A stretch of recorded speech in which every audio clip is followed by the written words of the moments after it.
Looking for future leaders we can trust and believe in? Look no further than the high school student athletes right here in Idaho. High school sports teach young people how to be effective leaders. It begins by making their grades and being on time for practice. It includes learning to listen, following directions, accepting responsibility, being a good role model. And it's about respect for officials, opponents, the rules, and each other. The result? It transcends sports. It gives us hope for the future. High school sports. There's so much more than just a game. This message presented by the Idaho High School Activities Association and the Idaho Athletic Administrators Association.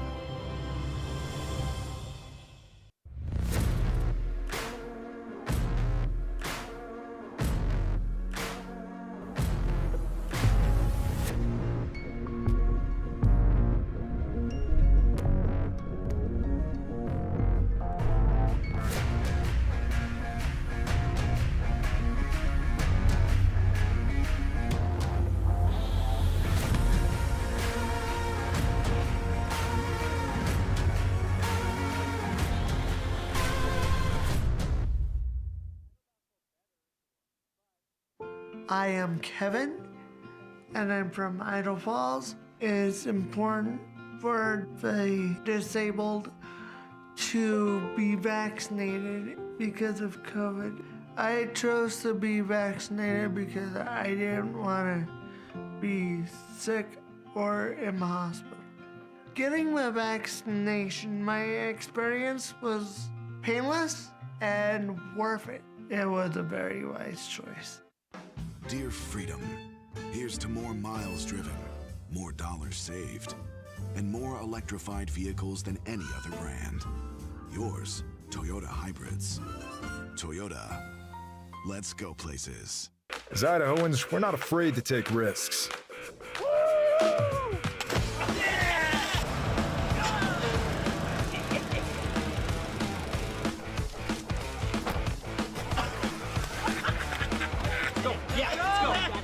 All the way, all the way. Go. All the way down, all the way down. Driving under the influence is not a risk we're willing to take. Be around to do more of what you love. Folks, I've got good news and bad news. Bad news? You just took that selfie with poison ivy. Good news? Someone gets to use their coverage from Your Health Idaho. Quality coverage for as low as $0 a month. Some days, I choose the most difficult trail. I test my limits. Taking the hard path isn't always easy, but I know it's the right way. When I get done with my ride and I look back at what I've just accomplished, I feel amazing. It takes courage and determination to do hard things. But you can do them. Quitting tobacco and vaping is possible. You decide when. We'll show you how. Learn more at projectfilter.org or call 1-800-QUIT-NOW. Welcome to the Ryerson Family Backyard Games. There will be obstacles to face and challenges to overcome. Are you ready? Did you know Idaho high school seniors graduating next spring are eligible for up to $8,000 in grant money for career training and education through Idaho Launch? Funds can be used to cover the cost of apprenticeships, job training, community college, and university programs that lead to in-demand careers. Students choose their own path, and Idaho Launch helps pay for it. Funds are limited. Apply today at nextsteps.idaho.gov/launch. Idaho Launch. Support in every direction.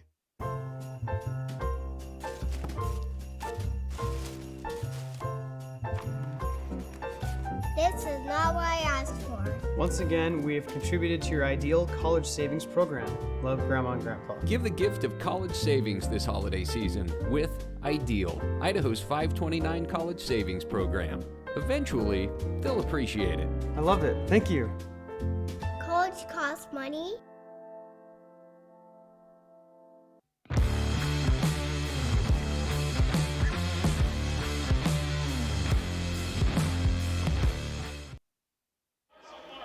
Hey everybody, thanks for joining us tonight on an IdahoSports.com GameStreams production of the 2023 2A State Football Championship. Woo! It's going to be a good one between the Declo Hornets and the WestSide Pirates. Coming to you live from the newly remodeled press box and the entire Holt Arena on the campus of Idaho State University. Next, my broadcast partner, Joel Richardson. I'm Paul Kingsbury. Joel, coached by Josh Stewart, he's 5th year at the helm. The Hornets have run the table so far this year, coming into tonight's game with a perfect 11-0 record. Declo's come in tonight's game looking for their first state championship since 2018, which really wasn't that long ago when they beat North Fremont 41-24 last year. The Hornets, they lost to WestSide in the semifinals 31-10. Now led by head coach Tyson Moser in his 14th season as head coach, the WestSide Pirates are 8-2 with one of those losses coming to this same Declo team earlier this season at home, 27-26. Last year the Pirates on their way to winning their 4th state championship in a row before being beaten by a very good Bear Lake team in the championship game, losing 28-27 in overtime. They've kind of got the MO of being in tight games. So tonight they look to not only avenge that mid-season 1-point loss to Declo, but maybe start another multi-year run as state champions. Yeah, and these teams last time they played, like you said, it was so close. Declo came back and beat WestSide by 26-27. And talk about how close these teams are. Average points per game for WestSide, 39.3. For Declo, it's 40. And on defense, how many points do their opponents score? 15 for WestSide, 15.3 for Declo. It's going to be a close one tonight, Paul. You know, you get two teams coming in for a state championship, basically the same team on paper, right? You get that opponents per game. They give up, they take away, and it really comes down to little things after that. You know, Joel, let's talk about the key to victory for each of these teams. For Declo, number one, it's got to be defense, execution, penalties, stay home. Yeah, well, they want to force them into long drives, and they can't give up lots of chunk plays, especially to Mr. Tyson Moser, number 22. Also in the passing game, they want to effectively pass the ball to open up the run, which is important for Declo. WestSide is so good at defending the run game, especially under center, that they want to put some pressure on them through the air. And finally, special teams execution. As close as these two teams are, a mistake on special teams could be the difference. And this crowd wants to be the difference tonight, Paul. Wow. We do. It is a packed house here at Holt Arena. Now let's talk about WestSide keys to victory. Control momentum. You got to finish in the red zone, and of course, third down stops. Yeah, no doubt. Of course, the key, they want to control that momentum. The way you do that is controlling the clock, score in that red zone, and then, of course, on defense, get those third down stops, get that ball back quickly. Special teams is going to make the difference according to Declo's head coach, Josh Stewart. So get those third down stops, force a fourth down and force a punt, get that ball back and go down and score. Control momentum is all about running the football, and that's what WestSide does best. Oh, you're absolutely right. And here again, in games where the teams are so evenly matched, it comes down to one little things, penalties. Shooting yourself in the foot along the way, but also special teams, the kickoffs, the punts, the defense on those special teams. If you can get a turnover on, pushing them back deep into their own territory, little things and special teams, I think, are what's going to win this ball game tonight. Yeah, no doubt. And as we get set to kick off, WestSide's going to receive it, Paul. Declo's kicking. WestSide is receiving on the, as will be east side, and Declo's kicking from the, WestSide receiving from the north side, Declo kicking from the south side. We'll just go left and right. Left and right. Right, there left, it is. left, right. And the kick goes out of bounds at about the 21-yard line, right side of the field, east, right? Something like that. Yeah, on the I right got it side. right in the first game. Well, that's really all that counts. It's not about this game. It's the last one. The last one, boy. It was a great win. Butte County wins their first ever state championship. They did it for Dylan Waymeyer. He was here. Nobody was expecting him to be here. And then at the very end, stood up out of his wheelchair and walked over and was in the team pictures. Not a lot of dry eyes. Beautiful moment there for that whole Butte County Pirates football team and fans, family, friends. First state championship for Butte County. Beautiful moment for them and Dylan Waymeyer. Dilly strong. Here we go. First play from scrimmage. Gets about 3 yards.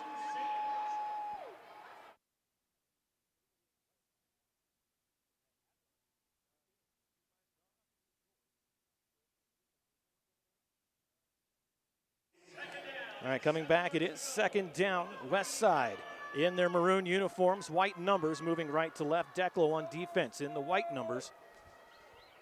Another handoff, come to the near side. You see a lot of this, and boy, buried, absolutely buried by the defense. Number 59 in that for Declo, Ben Jarrett. And Snedeker in there as well. Max Snedeker, a senior. A big part of this team getting him here tonight. Thank you, Joel. And we've always talked about having a camera that's like pay-per-view to see the broadcast behind the scenes. Rolling out, getting the pass. Eli Brown throws. Was it intercepted? Oh. No, they're going to say no. It would have been a first down. It was intended for number 24, Trace Stone, but jumping the route. Was that number 19 on that one, Gerard? Yeah, Gerard was right there. That Declo fan base, I mean, both sides, nice and full. Wish you guys could all see this, but if not, we'll bring it to you. Nice, both sides, nice and full. The Declo crowd just went berserk, thinking that was an interception, but not an interception. Dropped it. WestSide will keep the ball, but whistle's blown. Timeout, Declo. Before the play, like you said, timeout taken. It is 10:55 here in the first quarter. No score in our first timeout taken. Let's keep it right here, Joel. Declo, ATC Communications, is a family-owned internet and phone company that has served Idaho communities for over 90 years. They are proud supporters of their local schools and want to wish the Declo boys good luck at state. AMI Supply provides agricultural and industrial equipment and tools for the Burley area. Their friendly staff will help you find the tools you need for any project, and they guarantee you will be satisfied with their service. Call them today at 208-678-4632 or stop in at 719 Overland Avenue in Burley. We mentioned these two teams played each other earlier this year. That was on October 6th, and that was at WestSide again, 27-26. Wish we'd have been there. That was awesome game. And hopefully that's what we see tonight. Absolutely, and Declo came back in that game. WestSide was up. Declo came back and won by 26-27. Hopefully have more of that excitement here today. Well, here we go, 4th and 8. On the 37-yard line, looking to punt. Punting is number 14 for WestSide. That's Weckler, excuse me. And that goes out of bounds at the 29-yard line. Yeah, Gavin Weckler, nice punt there. We watched 1A D1 in the last game. Now we got 2A, and sometimes we have a few more special teams plays in terms of punts, kickoffs. Yeah. The punts tend to go a little bit longer. Kickoffs tend to go a little bit longer. That was a nice punt there from Weckler. Well, especially when you get two good defenses together, a lot of times you see that being played right here. Field position, yep, right? It's all about field position. No doubt. Time of possession, field position. Everything that coaches say, as long as we stay healthy, everything comes into play in a championship game. So here come the Declo Hornets, 1st and 10 from their own 29-yard line on the left hash. They switch up the play right at the last second, bunching everybody inside under center. Quarterback hands it off. No, he keeps it going downfield. He's got a man caught, completed to first down. Caught by number 26 for Declo, Max Snedeker. Max Snedeker, one of our key players for this Declo Hornets team. And yeah, we thought it was a run play, but it was a fake. Quarterback at the mesh point, pulled it at the last minute, and a nice seam route from Max Snedeker got them the first down. I was at the Melba game they played, and it was Bodie Brackenberry's birthday, and he got the player of the game. So I'm sure that's what his birthday wish was, and we granted it. Good for us here at IdahoSports.com. Handoff going around the left side, gets a couple of yards. That's Gavin Rasmussen, the junior. A nice tackle from Garrett Robinson, number 30. Hit him hard. It kept him from cutting, from turning the corner. Nice tackle from Mr. Robinson. In recent memory, WestSide has won titles 2019, 2020, 2021. And they'd like to start that streak over again. Near midfield, at their own 42-yard line. Declo moving left to right on the left hash. 2nd and 10, 10-17 on the clock, first quarter. In the shotgun, no, it's a direct snap. And it goes for maybe a yard on forward progress. And that was number 23, Bodie Brackenberry. Thank you, Matt Harris, the PA announcer. Matt, if you remember, worked for us for years when he was at Z103. Gosh, he and I would be up late at night. It was basically me, Matt, Sven. Then he went to administration, got a job at Ryrie as the AD, was the 2A Athletic Director of the Year a couple years ago. Yeah, Matt Ryrie killing it there. Matt killing it there at Ryrie. Doing a great job. The pass, a little too high, goes over the fingertips of Rasmussen. That'll bring up 4th down, 4th and 9 at their own 43-yard line, 9:34 on the clock. You know, we've seen so far, Declo, Coach Stewart, when we talked pregame to him, he talked about they want to use lots of shifts, motions, and formations to keep the defense guessing. We saw a few of those different formations, wildcat, direct snap to running back, snap to quarterback, but WestSide defense not fooled so far, forcing a punt. And that's why they've held their opponents so low. And that punt almost blocked by 3 WestSide players to punt. A fair catch called for at the WestSide 33-yard line, 9:27. WestSide gets the ball back. And we talked that in a game like this, it's going to be played right around 30-30. And here they are after the punt, starting at their own 33-yard line. Yeah, and they almost blocked that punt too. I thought maybe it might be roughing the kicker, but no roughing the kicker, no blocked punt. Nice punt from Declo's kicker, and they'll start, like you said, at the 33-yard line. So far, low scoring affair, a little different than our last game. A little bit different, huh? I think 2 touchdowns in the first 4 or 5 minutes. That was a fun back and forth game. What a blast. But love to see a defensive game here. Yes. In motion. Handoff coming free. Picks up about 8 yards on the carry for WestSide. That's number 20, Lincoln Henderson. Yeah, nice run. Lincoln Henderson runs, almost hits that C gap there, but then cuts inside and gets a few more yards. Nice vision from Lincoln Henderson. Nice blocks, but better vision. Yes. Eli Brown. He's the last Brown brother to come through WestSide. Brown brothers have been in their starting quarterbacks for 10 out of the last 11 years for WestSide. There's a run up the middle. Gain of about 1 brings up 3rd and 1. 8:46 clock running here in the first quarter. They talk about misdirection. WestSide used a little misdirection. Eli Brown fakes it to 2 backs in the backfield. He takes it himself, and he gets a couple yards. But yeah, 3rd and 1. See if we can get, we've only had about, 2 first downs so far? Yeah. We'll see if we can have number 3, Paul. You know, the difference is last game went long because there were so many scores. This one, I think, is going to be probably a quick game because it's being kept on the ground.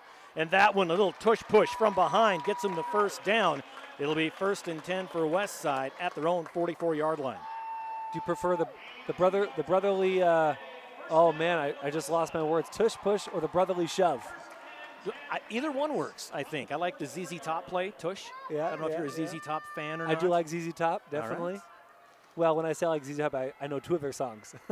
Well, you know, the only one that didn't have a beard, his last name was actually Beard.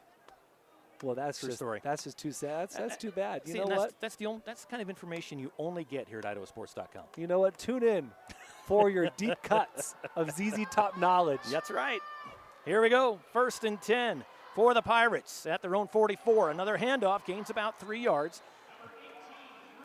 And that was Cruz Sage pushing forward. So WestSide testing this Declo defense, going right at the guys in the middle, and they're gaining 3-4 yards of play on that. Yeah, and Cruz Sage, another key player that we're going to watch. Also, of course, Parker Mose, number 22, and number 20, Lincoln Henderson. But yeah, Cruz Sage, someone we're going to watch a lot. Should have a big game. But yeah, I'm liking those 3-4 yard rush plays that WestSide is getting so far on this drive. Brown directs traffic. Takes the snap, the handoff, gets the first down and more, tripped up at the Declo 43-yard line.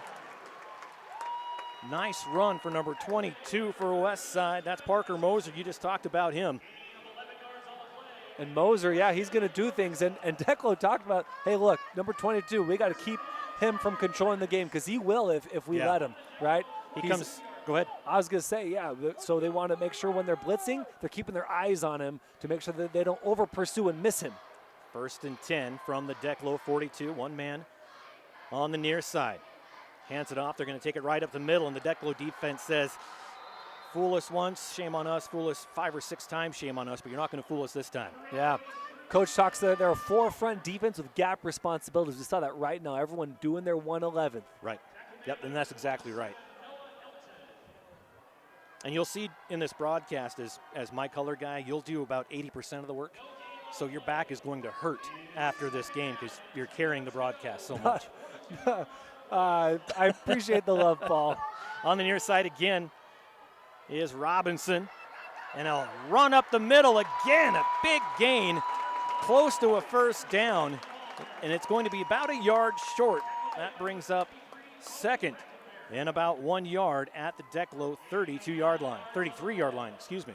One of our other key players, Lincoln Henderson, number 20, getting the call up the middle and cuts outside and gets almost the first down. Nice run, 3rd and short.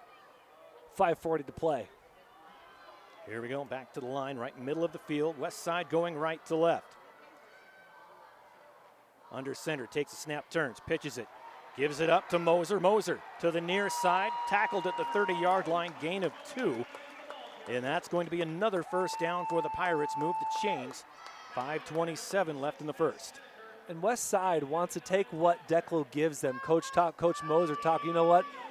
As we see their defensive formations as the game progresses, we might change some things up to continue to control momentum and keep that ball in our hands. And so I'd be curious to see how they adjust as the game goes on. Of course, we're early in the first quarter, but I like that pitch play to the outside. Garrett Robinson on the far side, rolling out is Brown. Brown, that's caught complete to Henderson.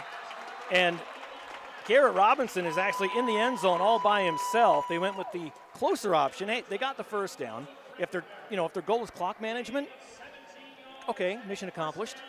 Might not have got the touchdown, but you are controlling that clock. No doubt. Not everyone can make the throw from one cross hash throws to the end zone. But no, yeah, he was wide open there. But yeah, they went for the easy play there, first down. When we say easy, but going up against this Declo defense, nothing is easy. Another handoff up the middle, another gain of about 5 yards. So it'll be 2nd and about 5 from the 9-yard line. First down markers at the 3-yard line. Yeah, this Declo defense is so tough. WestSide, though, kind of doing what they want to do. They are. A run up the middle, maybe pop outside for a pitch, and then a 15-yard throw.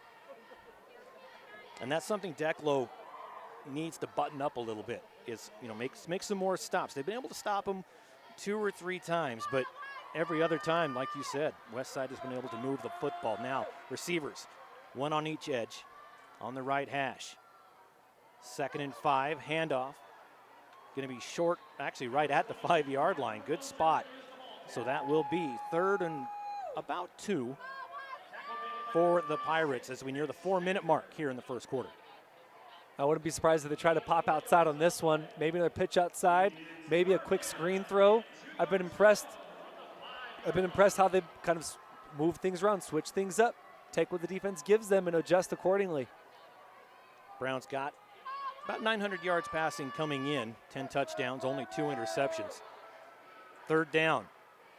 Center of the field, under center, man in motion, hands it off. Going to be near the end zone, and he's in, number 20 for WestSide. That's Lincoln Henderson. Put 6 on the board for the Pirates. WestSide strikes first, 3:32 left in the first quarter, 6-0, 2-point conversion pending. And I say 2-point because it was an 8-man game before this, so 50-50 here. They might be going for a kick. In 8-man, it's always 2, unless you're Garden Valley. Garden Valley had a great kicker this year. Of course, he was an exchange student from Europe somewhere. Not a lot of homegrown kickers in the 8-man ranks. Lincoln Henderson, again, running that in. Now setting up for the PAT. Kicks up, and he rifles that in. That was a bullet kick. That there, was a Paul. bullet. Wow. Boy, he would have hit our camera guy and would have killed him. I mean, that was like a soccer kick. It was a soccer kick. Top shelf, nailed that ball, but went in. I hope that's not a... Was that a scream? I thought that was a fire alarm. I thought it was something was on the mic. You know, we've actually been during a state tournament game, and the fire alarm here has gone off. And we're like, wait, really? Do we really need to go? So 3:32 left in the first, 7-0. The Pirates lead. Good crowd here at Holt Arena tonight. I think there's a lot of holdover from that 8-man game. But the far side, a lot of black and orange, and the near side, a lot of maroon. I mean, that first game was just so emotional, intense, lots of scoring. And, I mean, you said it, Paul, we're already at 3:32 in the first quarter. Yep. As slow as that game was with all the scoring, with all the defense and the running in this game, we're already at the first quarter is already over. We're going to be at Buffalo Wild Wings before you know it. Man, let's go. You know, Logan kept talking about the burger place in Arco that, you know, they advertised for the Butte County Pirates. Pickles Place. Pickles Place. And he was killing me over here. You want to get the pirate? Hungry. You want to get the pirate burger? It's got Swiss cheese on it. Oh, dude. Yeah, I'm all in. All right, here we go. Kicking after the touchdown, going right to left. Wechsler, left-footed kick, little worm burner, goes through the front two lines, picked up at the 23. Coming through, that's Rasmussen, and he is buried at the 32-yard line. Let's see if they do the 31. That looks like where they are going to spot the football. So Declo gets their offense back out on the field, 1st and 10 from their own 31-yard line. Nice job by WestSide to punch that ball through and then get their guys down there. It really slows the ball down more than just a conventional kick. But you really don't see the normal onside kick anymore. It just doesn't work. You see it either aiming for one of the big guys up front, or you see that little pooch kick inside that 30, 40-yard line. Here we go, 1st and 10. Declo, 2 receivers on the left side, moving left to right. Gerard, little screen pass. He catches it on his knees, so that's going to be a catch for a 1-yard loss. Gerard was playing the NFL rules there. Yeah. Caught the ball and kneeling down, he stood back up and kept running like, no, this is high school. You got to. And that screen pass is akin to a first baseman. I played first base. And if you missed it, you know, they could throw it 12 feet away from you, and it's your fault. You should have dug that. Well, how about you just throw it to me? Throw it to my glove. Yeah, throw it at my chest, please. Here we go, 2nd and 11. 3 men on the left, 1 receiver on the near side. Dax Gerard in the backfield. And direct snap given to Bodie Lom.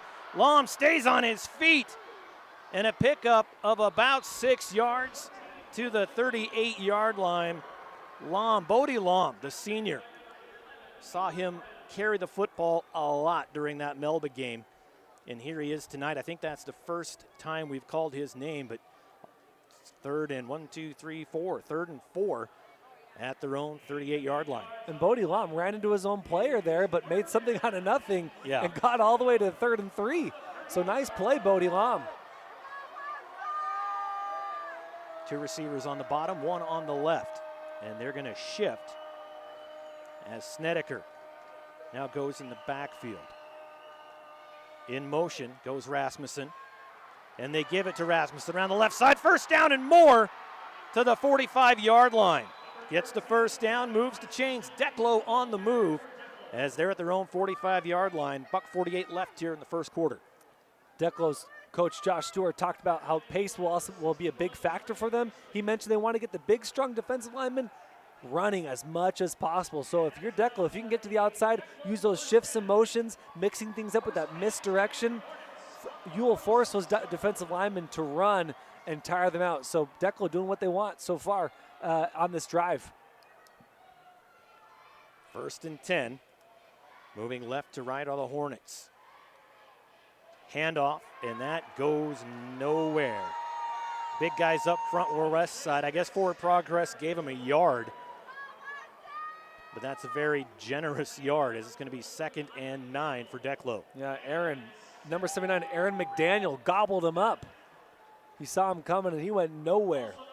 Like Declo coach said, big defensive lineman up front. You know, and we don't have the weights on either of these rosters, which is odd. So we can just guess. High 200s. All right, we'll go with that. 250. You could work at a carnival. You could make pretty good money guessing people's weights. It's my third job. 4 receivers, 1 on the left, 3 on the right. In motion goes Brackenberry. Coming to the near side, Gerard keeps it. Gets into WestSide territory, gets pushed out of bounds at the Pirate 45-yard line. Short of the first down by about a yard. It'll be 3rd and 1. It was a nice read there from Gerard. He was going to cut inside, but instead cut outside at the last second and ended up getting almost the first down. Nice run from Gerard. Declo moving left to right. They're on the right hash at the WestSide 45-yard line. 30 seconds left in the first quarter. 1 receiver on the right side. Under center, takes a snap. There was movement, didn't call it. They're going for that little push at the end, and they did not get the first down. Wow. So first down denied based on what I'm seeing, and it is going to be just short. So 4th and inches for the Hornets. 10 seconds, and the clock's running. They might just let the first quarter run out. And they are. That's it. I don't think they even realized it was the end of the quarter. The whistle blows and all the Declo players look at the officials. So 1 down, 3 to go here in the 2A state championship. The Pirates lead 7-0. We'll keep it right here. Are you looking for parts for your machinery or farm equipment in the Magic Valley? If so, your search will lead you to Kelly's Bearing and Steel Supply in Burley. A knowledgeable staff with over 20 years of experience will help you find exactly what you need, with parts always in stock and delivery or pickup options available. Stop in and visit Kelly's Bearing and Steel Supply today at 1407 East Main Street or call 208-678-9398. Best of luck to the Declo boys. And Lee's Furniture, Floors, and More has one of the largest selections of furniture and floor coverings in the Magic Valley, always in stock and ready for same-day delivery. Whether you are decorating your new home, updating your current home, or shopping for that special someone, Paul, Lee's is the place to shop for all your flooring and furniture needs. Visit their store at 459 Overland in Burley for their Black Friday specials. It's coming up, folks. Going on right now and through next week. Lee's Furniture, Floors, and More is a proud supporter of all the local athletes. Can't do what we do without those local advertisers, and they do so much for the local communities as well and for the schools. They get hit up for everything, and they always come through. So 4th down and short, the snap. And it is going to be short by about a yard. The WestSide defense stops Declo, turns it over on downs at their own 45-yard line. Gives them great field position as they lead 7-0. And I think it was number 65, Dallas Nelson, who came in from the far side, pursued and was able to break through the line and get that shoestring tackle that started Will Gerard's fall to the ground. Yeah. Of course, the line ended up meeting him, but man, that first tackle was huge coming from the opposite side. Nice pursuit from WestSide. Now, Declo needs to hope. I guess their one hope is that WestSide front line gets tired as the game goes on. Because right now, boy, they are a brick. They're a brick wall. She's a brick house. I thought you were going to say wall there, Paul. Yeah, I went house. There's a pass on the run. It's caught at the 48, pushed out of bounds at the 46. And so the pass complete, a gain of 9. That'll bring up 2nd and 1, but WestSide in Declo territory. That was Lincoln Henderson, one of our players to watch, players to listen for. And Lincoln Henderson, that ball was almost intercepted. Gets just over the fingertips of the Declo defender. Lincoln Henderson gets it and gets the first down. I thought that was going to fall incomplete, but good job of good heads-up play and catching that. So 2nd and 1. Handoff up the middle, gets the first down. That's number 22, Parker Moser. Healthy dose of Parker Moser is what WestSide fans love to hear. Yeah. Because Parker Moser's he's a gamer. He's going to make plays and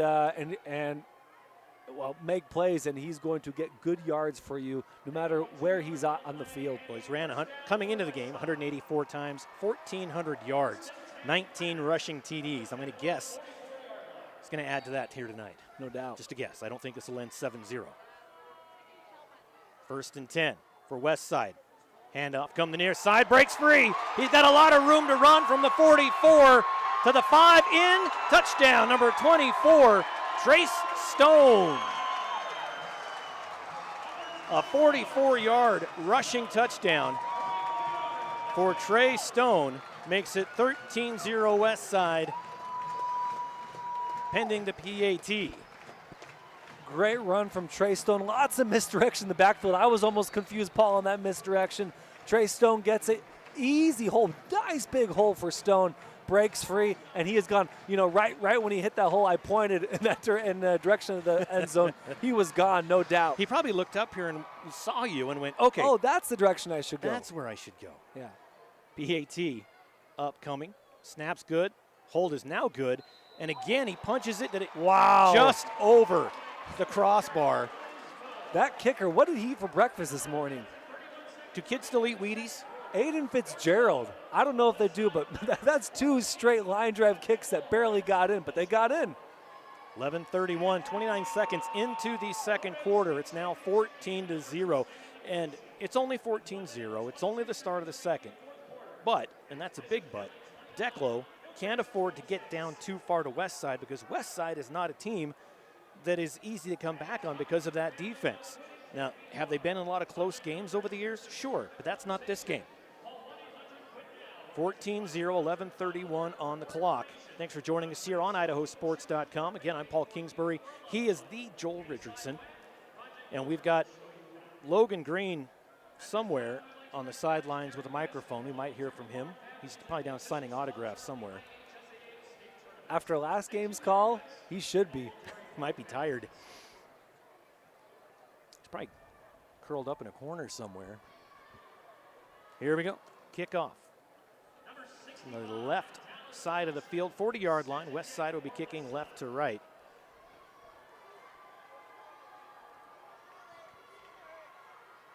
Back to receive for Declo. Number 26, Max Snedeker, and number 13, Gavin Rasmussen. 65, Dallas Nelson to kick. Always want to shout the kickers. Another worm burner bounces right over the head of Lom. It's picked up. Going to the far side, Snedeker. Snedeker gets pushed out of bounds at about the 31. About a 10, 11-yard return on that. And Declo will start at their own 31-yard line. 11:24 to go here in the first half. And that ball missiled, rocketed over a player's helmet. He missed it. There was a big woof from the crowd here. But wow, luckily Snedeker picks it up and gets a nice return there, Paul. And that's the kind of bounce you hope to get as a kicker. You can't guarantee it because the football's not round. It's got a mind of its own, and it took the perfect bounce right over that the player's head. Right hash moving right to left. Declo, 1st and 10 from their own 30. Pass, and it's incomplete, in and out of the hands of number 2 for Declo. That's Hayden Thaxton, the junior. And Thaxton, good pass defense. That'll be 2nd and 10 from their own 31-yard line. Coach Moser talked about they wanted to be better in this game and their pass coverage. When they lost to Declo, their pass coverage kind of fell off. And so far it's been really nice. Really nice pass coverage from WestSide. Declo not really getting much in their secondary. And they are going to have to go to maybe those short passes. And here they go again, back to pass, being rushed, being flushed out. Gerard throws downfield, a high arcing throw, and it lands out of bounds at about the 24-yard line. What an arm for Gerard. Throws it on the run from about the 25 down to the 25. And Bodie Brackenberry wasn't really open. Ball ends up going out of bounds. Bodie Brackenberry was almost playing defense there, making sure that WestSide did not get the interception. But ball fell out of bounds. But yeah, nice throw. It wasn't accurate, but nice long throw from Declo's quarterback.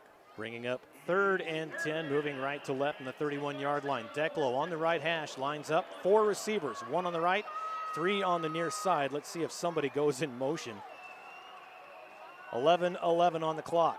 In the shotgun is Gerard. Takes the snap, looks, trying to find downfield. It's up, double covered, intercepted at the opposite 48-yard line. Number 18 for WestSide, Crew Sage. I think Crew Sage did a 360 in the air. That was an amazing interception. The ball hung way too long. And Crusade watched, but he was kind of hit as he was catching. Little spin in the air, comes down with it, and the Westside crowd erupts. Well, I thought Declo was going to go for that short pass, a little crossing route. Instead, he goes long, and by the time the ball got there, there were 3 defenders. And the receiver really didn't have a shot. I didn't think the defense had a shot, but Crusade, the acrobatic move, the athletic move, like you said, the 360 making that catch. And just like that, Westside's offense back out on the field at their own 47-yard line, 11:04 on the clock, 1st and 10.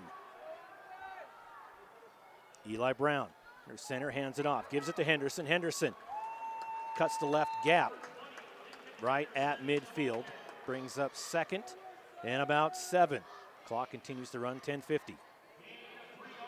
And he may have had more, but Joey Gerard, shoestring tackle at the line, kept that run from going longer.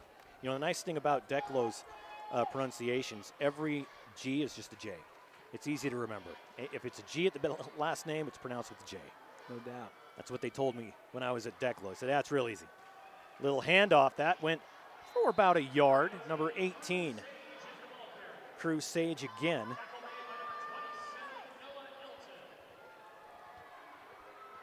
So Declo holds here. If they can hold here, it's 3rd and 6.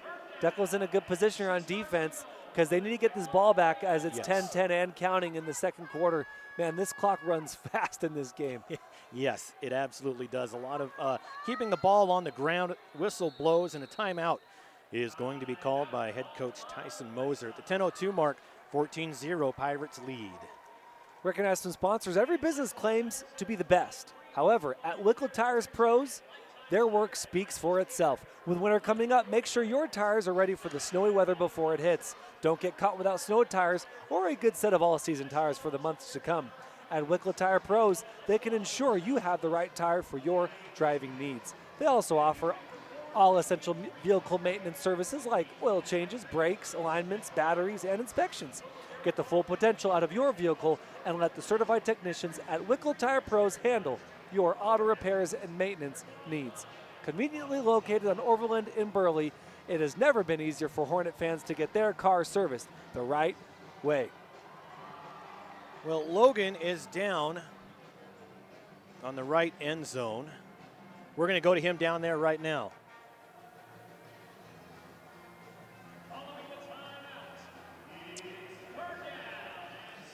Logan did not turn his microphone on.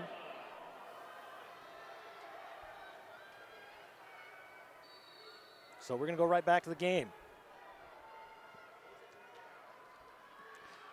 Third down and 6. Little short pass at midfield. And on that pass, a gain of about a yard at the 48. Caught complete by number 20, Lincoln Henderson. So they didn't get the first down, but is this 4 down territory, Paul? 4th and 5. Declo got what they wanted. Got the stop, but will they go for it here? Well, I think they've shown that they can. They're up 14-0 in the first half. In my opinion, it's all gas, no brakes, but it looks like they might be punting this away. We'll see. Looks like Wechsler's back to punt at the 41. Punts away. And it's going to go right into the end zone for the touchback.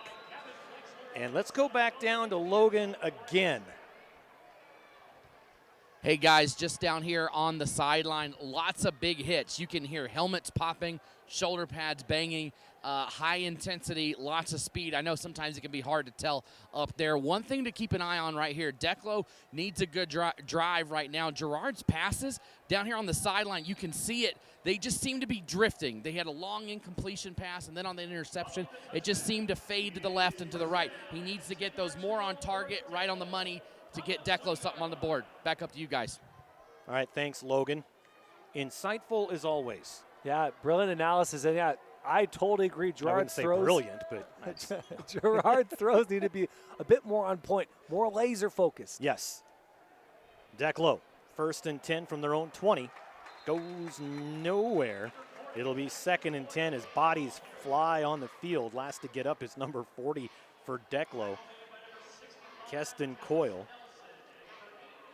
I mean, the other problem has been also Westside's secondary defense has been almost almost spot on. Yeah. And the rush defense has been really good so far too. So Declo, I mean, they've been trying, but yeah, if he puts some more on a rope, his throws, Gerard's throws, they may start having some success in the air. You know, anchored by big number 70, Brendan Balliff. Just a big dude in there. Aaron McDaniel. 270, 280. Easy.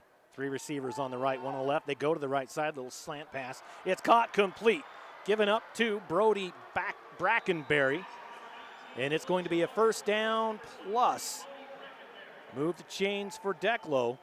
And I was down on the field last week, Melba, Declo. It was. Time just runs together. But I was down, my name's Kingsbury, and I'd been making fun of Scott Burton. I was working with him last 13 years, and he always says, Paul Kingsbury. And I said, it's actually Kingsbury. And he looked at me and went, Barry. So I went down. Now, it's Brackenbury or Barry? And the coach looked at me like, I'd never thought of that. I don't know. So we'll go Brackenberry. I'm sure he's like me, and I don't care anymore. To pass, rolls out, throws deep, has a man. It's in trouble, and it goes nowhere over the head of both the receiver and the defender. Man on defense back there was Garrett Robinson. Another long, high pass for Declo. That brings up 2nd and 10, 7:51 on the clock.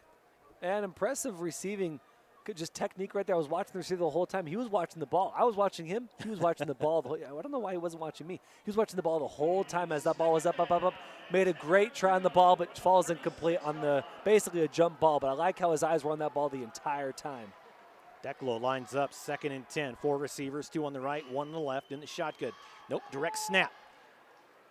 The Wildcat nets about 3 yards to about the 39-yard line for Declo. That was number 40, Keston Coyle, the junior. And Declo, a young team, to be honest. There's a lot of juniors, a lot of sophomores, few seniors on the team. Will Gerard, of course, a senior. Bodie Lom, a senior. Ben Jarrett, a senior. So this Declo team, they're going to be dangerous for the next year, maybe 2, maybe more. And you love to see the kind of the lower classmen, juniors, sophomores get good playing time, get good experience. It's only going to benefit you for next year and the years to come. Quarterback keeper up the middle, gets to the 45. Forward progress is going to be close to a first down. Let's see what they give it to him, and they do.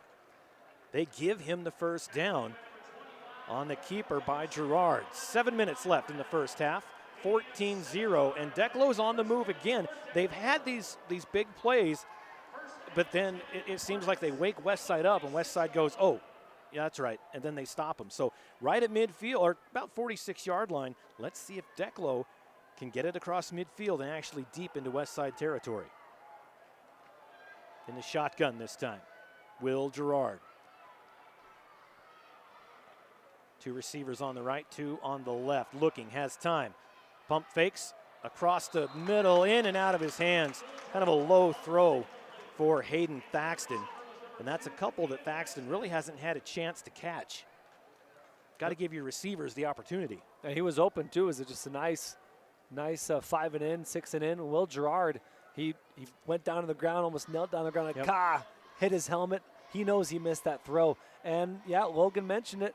Some of his throws have gone too high. That one was too low. We saw a throw to the ground earlier from Will Gerard. Maybe just a little jitters in the second quarter. Got to calm down and get composed. He's a great quarterback. Almost the same set.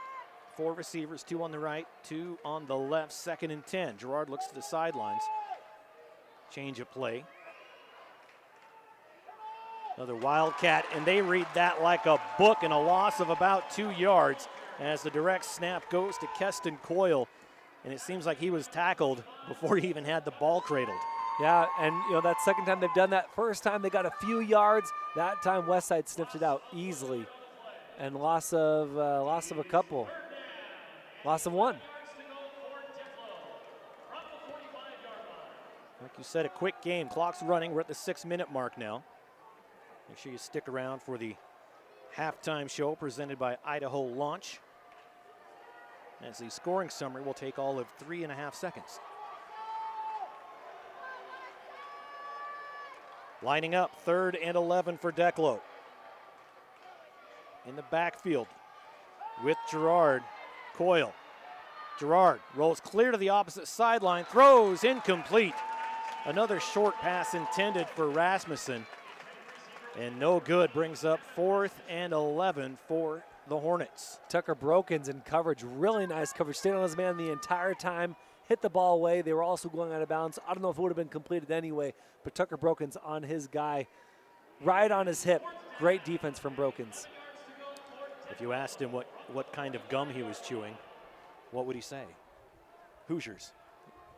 Hoosiers, the movie, basketball? Brokens? Yeah, I know the movie. And he says, you stick on him. I want to know what kind of gum he's chewing. Oh, gotcha. I thought you were talking about his last name. I'm like, is no, there a gum with the last name? Sticking on him like the gum. Dentine. Dentine's the trivia answer to that one. Okay. He comes in later and says, Dentine. Dentine, that's right. I don't know if they still make Dentine. 4th and 11, Declo's going to kick. No, they're going to fake it. Coming to the near side, 45, 50, it's going to be close. Lowers his shoulder, bowls over the defense. That's number 26 for Declo, Max Snedeker, and he gets the first down on the fake. It's the championship game, Paul. That's what you got to do. With 5:25 to go, they're on about the 40-yard line, and they go for the fake punt. I love the play call. Love the moxie on that one. Yeah. First down, Declo. They cross the 50-yard line, and they're in WestSide territory. Snedeker's the guy to give it to. They fake it, and the guy back to punt actually jumped up in the air like the ball went over his head. By the time he came down, Snedeker was coming to the near side and around, and he got that first down by lowering that shoulder and getting that extra yard. Yeah, WestSide was pursuing closely. I wasn't sure if he was going to get it, but he got it by lowering that shoulder. Right on. Coyle in the backfield with Gerard on the left hash, moving right to left. Throws, way overthrows his receiver, and that was number 13, Gavin Rasmussen. And Joel, I'm not sure Rasmussen knew that was coming to him. No, he didn't. Of course, after the play, he raised his hands like, hey, where's the PI? But he didn't know that ball was coming until the ball was already out of bounds. I got to shout out Keston Coyle. Picked up the blitz really nicely from WestSide, giving his quarterback Gerard enough time to throw that ball. It was a decent ball, but just, receiver did not know it was coming. But nice blitz pickup from Keston Coyle, number 40. Gerard comes in with almost 1,100 yards passing. Averages about 18 yards a pass, 13 touchdowns, just 4 interceptions. He can also run. He's got 99 rushing attempts on the year. I feel like Declo and Gerard, they're going to connect on one of those long ones. Yes, you just feel it coming. Yeah. At the west side, 43-yard line, 2nd and 10. Handoff goes to Coyle. Coyle up the middle, gains about 7 to the 37-yard line. 5:10 on the clock, first quarter. Yeah, nice run. That was just hard-nosed football, following your blockers. Kind of that B gap, hits it to the kind of the right side of the middle in that B gap, and got good yardage on that run. But 3rd and 4. Got to get a first down. It's probably 4 down territory, but you really need this first down. You really need, and those 3rd downs are so important for these teams coming in. You got to have them. Even on the, it's not 3rd and 8, 3rd and 9. You're looking at 3rd and 4, ball on the 37. 2 receivers on the left, 1 on the right. Coyle, right hip pocket of Gerard. Takes the snap, pulls it back, keeps it himself, rolls to the right, has room, decides to throw instead, and it's incomplete. And the receiver, number 2, Thaxton, was on his back at the 15-yard line and still juggling the football. Yeah, thrown a little bit behind the receiver, but Hayden Thaxton, the fans here on the west side, they wanted the hold. There was maybe a close hold there, but no hold called. Hey, one of the keys to the game for WestSide, 3rd down stops. They just got their 3rd down stop. That's why it was the key to the game. And Gerard had the first down if he'd have just ran it. He had all sorts of room. He saw his receiver further downfield, thought he'd take that chance. And here we are, 4th and 4 at the west side 37-yard line, 4:23 on the clock. Gerard has Coyle next to him, hands it off. Coyle up the middle, gets the first down and more. Inside the 30 at the 28-yard line. So another first down, and this kind of like Lord of the Rings. This is the farthest they've been from home ever. I think this is the furthest downfield they've been. Come here for ZZ Top, Hoosiers, and J.R.R. Tolkien references. And tomorrow, IdahoSports.com. Where else are you going to get this? Scott Burton and I, we have the same taste in everything, about the same age, music, movies, and we just drop references that we don't even care if other people get, because we're just here to entertain ourselves. I'm glad that you're picking these up too. He called me a nerd when I brought that up last time. Handoff coming to the near side on the sweep. Number 23 for Declo, Brackenberry. Gets pushed out of bounds. A lot of running for no gain. It'll be 2nd and 10. 3:43 on the clock. Ball spotted at the 28-yard line. I'm going to go out on a limb here, Paul, and say that we're not going to hit our averages tonight for WestSide or Declo. If we do, it's going to be a great second half. Not saying it's not going to be anyway. It'll be a high-flying second half.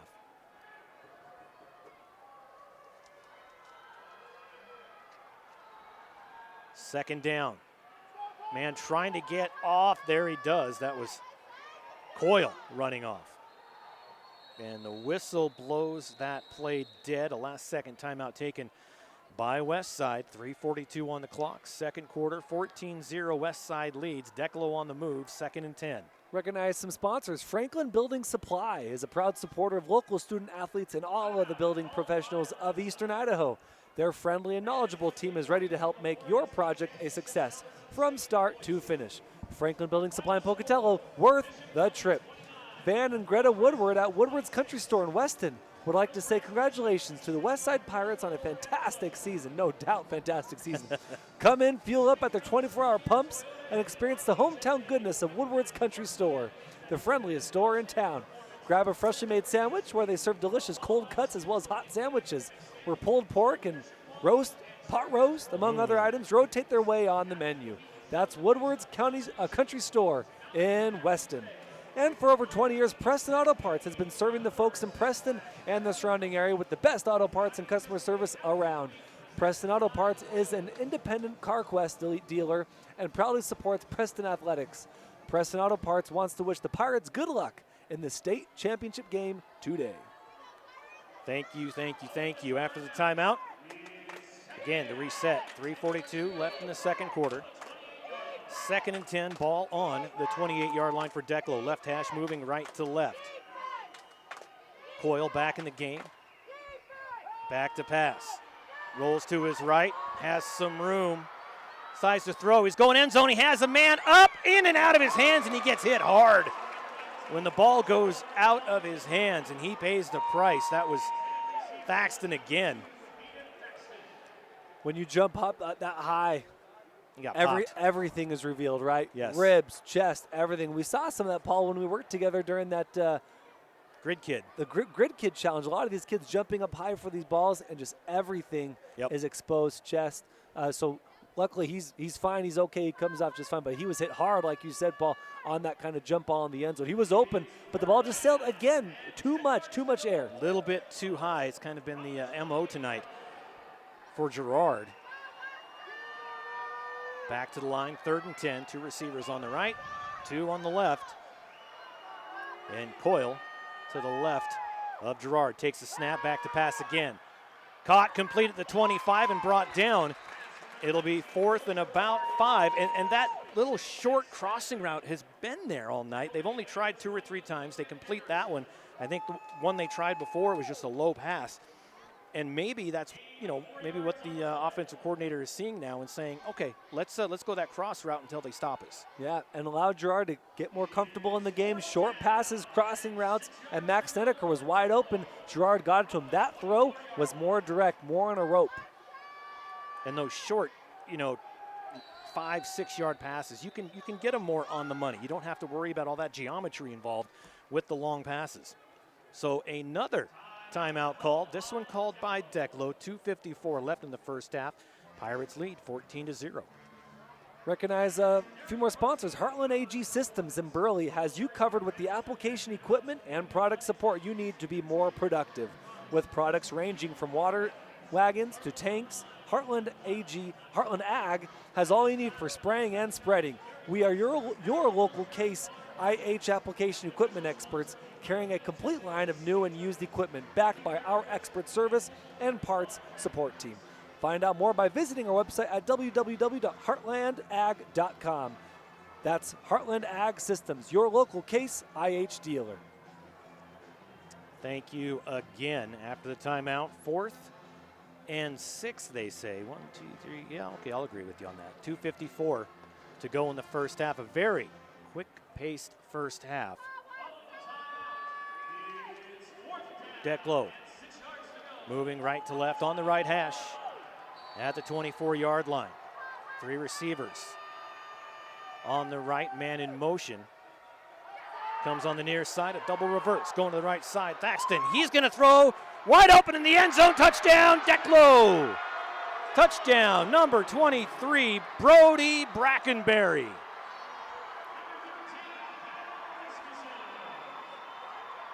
Nice little trickery to get Brody Brackenberry wide open for the touchdown. As soon as they did the reverse pitch and he was rolling to the far side, Bodie was wide open. All he had to do was just throw that ball, and throw that ball he did, and 6 for Brackenberry and the Declo Hornets. Like you mentioned in the first quarter, it's state championship. Everything in that green spiral notebook is in play in the state championship game. Set to kick the PAT, number 26 for Declo, Max Snedeker. Kick is up, and kick is good. And just like that, it is 14-7, a 1-score lead for the Pirates here at Holt Arena in the 2A state championship game. Don't forget, we've got photographers roaming the sidelines of these games. There'll be action photo galleries up in the next day or two. Make sure you check those out. Just click the galleries tab on IdahoSports.com. And, of course, we have a couple more games tomorrow here in the mini dome. We've got the 5A game, and we've got the 3A game. Both of those set to be pretty good ones. It's a conference matchup between Sugar Salem and Teton, as Teton beat Homedale last week. Everybody was kind of just expecting Sugar and Homedale to play again, and Teton says, not so fast. And, of course, that 5A game, that cross-state rivalry between Highland and Coeur d'Alene. Highland kind of passed the baton off to Rigby the last couple of years, but that Highland and Coeur d'Alene cross-state rivalry is something that I've enjoyed covering over the last 4, 5, 6, 7 years, and it's going to be a fun one tomorrow night. We'll have Scott Burton with us tomorrow night on that call. The legend, Scott Burton. The legendary Scotty McCarty, as I like to call him. Look forward to having him here on the broadcast, running the play-by-play. Going to be great. Last time I worked with him was Minico, actually.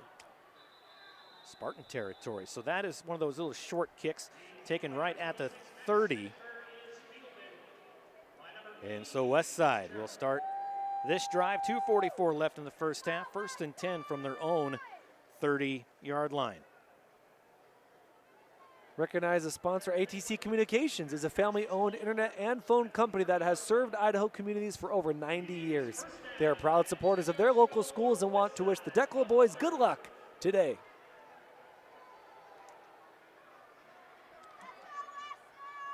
WestSide. WestSide. You have to get that once every game. And there it was. And there it was. Takes the snap. Pitches it out. Good run around the near side. Number 22, Parker Moser, once again, gain of about 6 yards. And it'll be 2nd down from the 36-yard line. Parker Moser should have only had about 2 yards, but he broke tackles and bowled a couple guys over to get 4 more. Nice 6-yard run by Parker Moser. My goodness. Parker Moser, the 5th District Offensive Player of the Year last year. First team All-State running back as a junior, now coming back as a senior. Bigger, stronger, playing hard. Hands it off again. Here comes Moser. Moser gets stopped this time, and when I say stopped, he only gained 2 yards. So it'll be 3rd and 2. 3rd and 2 for Parker Moser. Last week he rushed for 156 yards, 2 touchdowns. And that's not very common when you have these games like 14-7, right. 14-0, 7-0. Parker Moser, nice game last week and having a good game so far tonight. 3rd and 2, clock running, minute 44 to go here in the first half.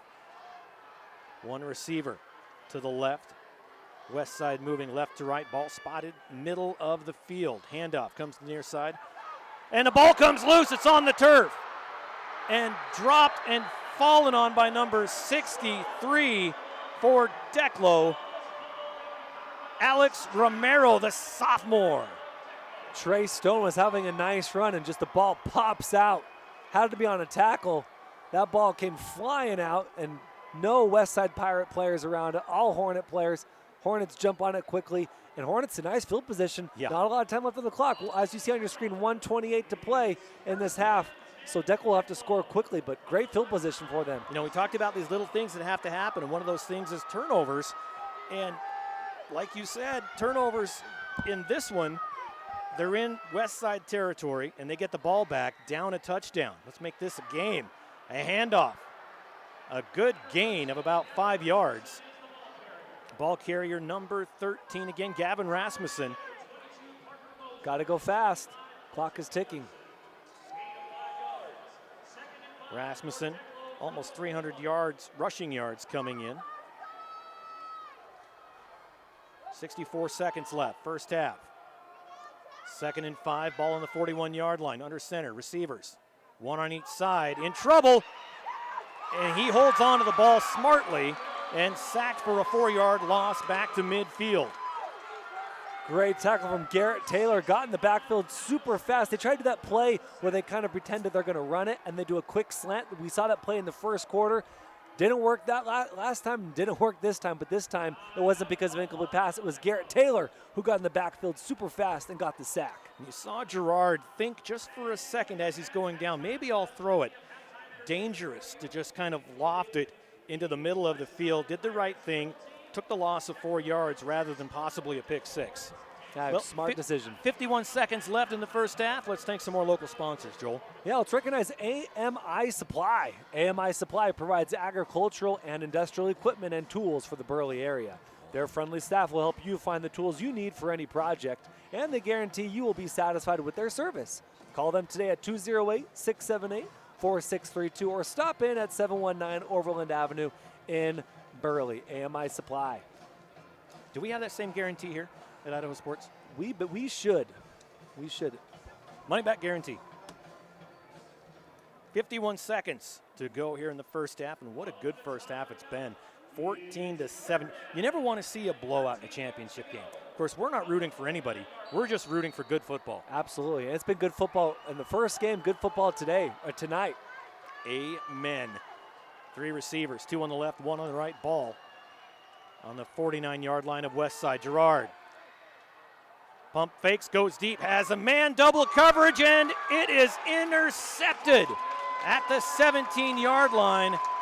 Number 30 for Westside, Garrett Robinson. What an interception, Paul Kingsbury. Burry. What amazing. Garrett Robinson. I mean, double coverage, but Garrett Robinson came in from the safety position, jumped up, grabbed that ball. 3 players coming down, and Garrett Robinson held on to the football. I'm so impressed by this Westside Pirates secondary. And Robinson, I'm guessing it's his dad, is one of the assistant coaches. Mike Robinson owns Robinson Quarter Horses down there in Clifton. And we bought a little filly, brand new little baby horse from them a little while, just a few months ago. And I'm already attached. Here we go, 1st and 10 for Westside. Rolls to the near side, plants his feet, wide open at the 25. And a gain of 7 plus a lot more after contact. And he's going to get the first down. A 7-yard reception turns into a 13-yard because he just keeps those legs moving.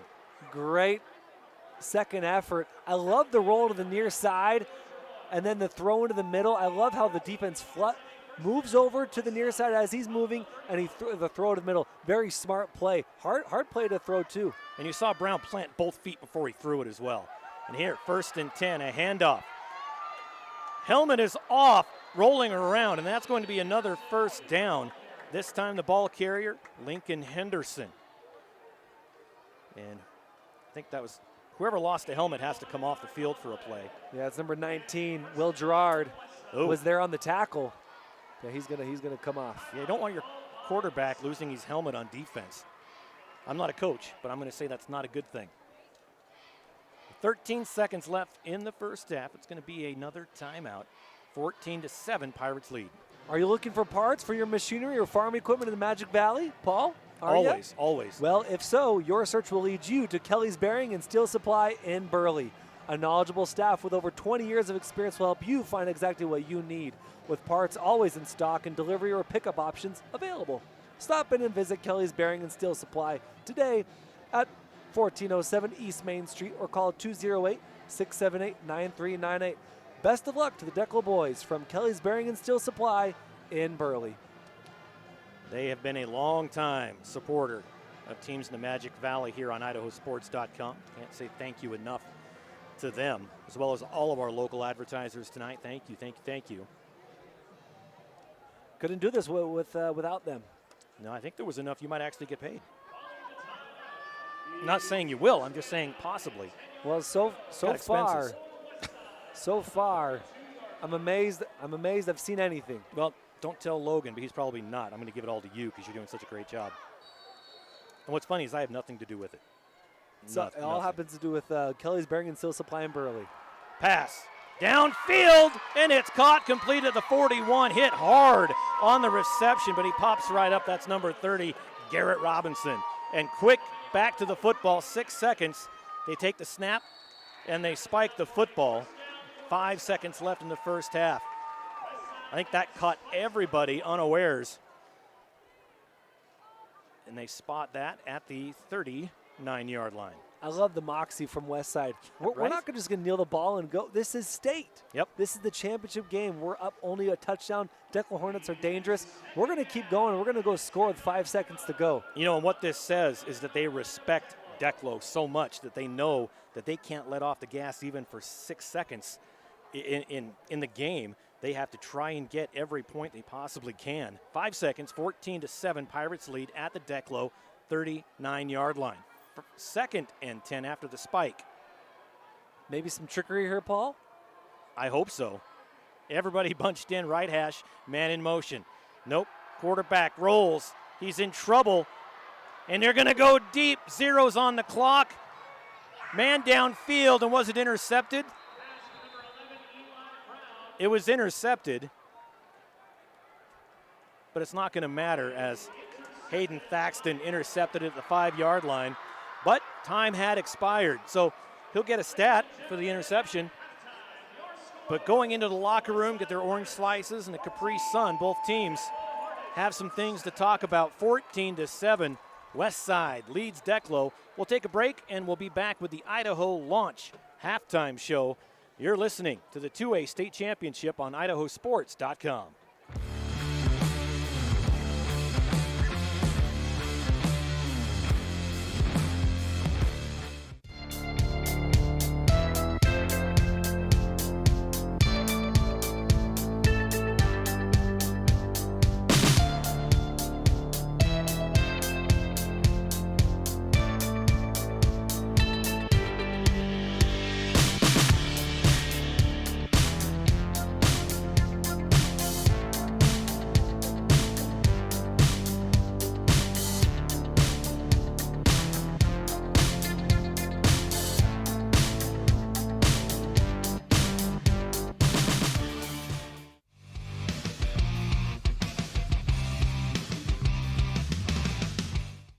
As Idahoans, we're not afraid to take risks.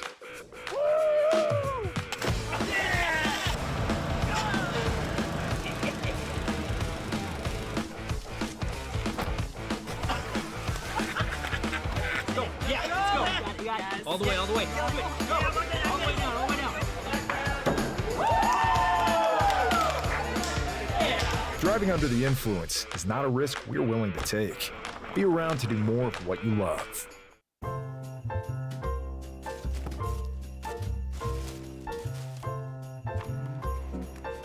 This is not what I asked for. Once again, we have contributed to your ideal college savings program. Love, Grandma and Grandpa. Give the gift of college savings this holiday season with Ideal, Idaho's 529 college savings program. Eventually, they'll appreciate it. I love it. Thank you. College costs money. Dear Exit Strategy, all your pieces are in place. Thanks for being there when I need you most. Always Toyota SUVs. Toyota. Let's go places. I am Kevin, and I'm from Idaho Falls. It's important for the disabled to be vaccinated because of COVID. I chose to be vaccinated because I didn't want to be sick or in the hospital. Getting the vaccination, my experience was painless and worth it. It was a very wise choice. Former regional champ and back in training. That's commitment. Ow! Oh, tough start. This is not as easy as it used to be, folks. And she's off, obviously pushing through some pain. Every muscle is begging her to stop. How's she doing this? I'm not even sure she knows. Look at her go. And stop. Come on. And go again. It's literally the home stretch. Whoa! She made it. Feel the elation. What fuels that kind of fire? Idaho Sports Nation, Ideal, Idaho's education savings program, is a proud partner of IdahoSports.com and an ideal way to save for college. Did you know it only takes $25 to start an Ideal 529 savings account and you get tax benefits? There is no better time than today to start saving for college expenses for you or for a loved one. Information and a full disclosure statement, including risks, terms, and conditions, can be found online.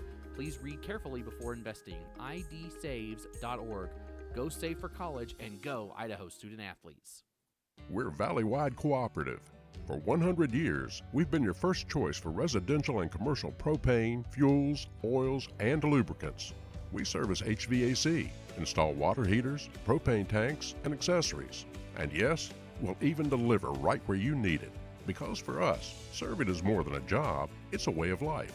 We are proud to employ your neighbors and to be a cornerstone of your community. We're Valley-wide. Yesterday, today, and tomorrow. We're here for you. Vaping sucks you in quick, and the more you vape, the harder it is to quit. Not to mention all the chemicals and health problems. That's why thousands of teens are joining My Life, My Quit. Visit mylifemyquit.com or text Start My Quit to 36072. Dear Detour, you asked us to measure up. So yeah, we did. When life slings you mud, sling it right back. Stay strong. Toyota Trucks. Toyota. Let's go places. Folks, I've got good news and bad news. Bad news? You just took that selfie with poison ivy. Good news? Someone gets to use their coverage from Your Health Idaho. Quality coverage for as low as $0 a month. We do things differently in Idaho. Sometimes we go east to find west, where muddy trails meet huckleberry smiles. Stars shine electric, and the wind smells like destiny. Sure, our traffic jams are strange, and not all our steaks are ribeyes. But wherever we go, our eyes never leave the road. Belts strapped and dreams packed, no distractions, no phones, focused. From here to there, it's who we are.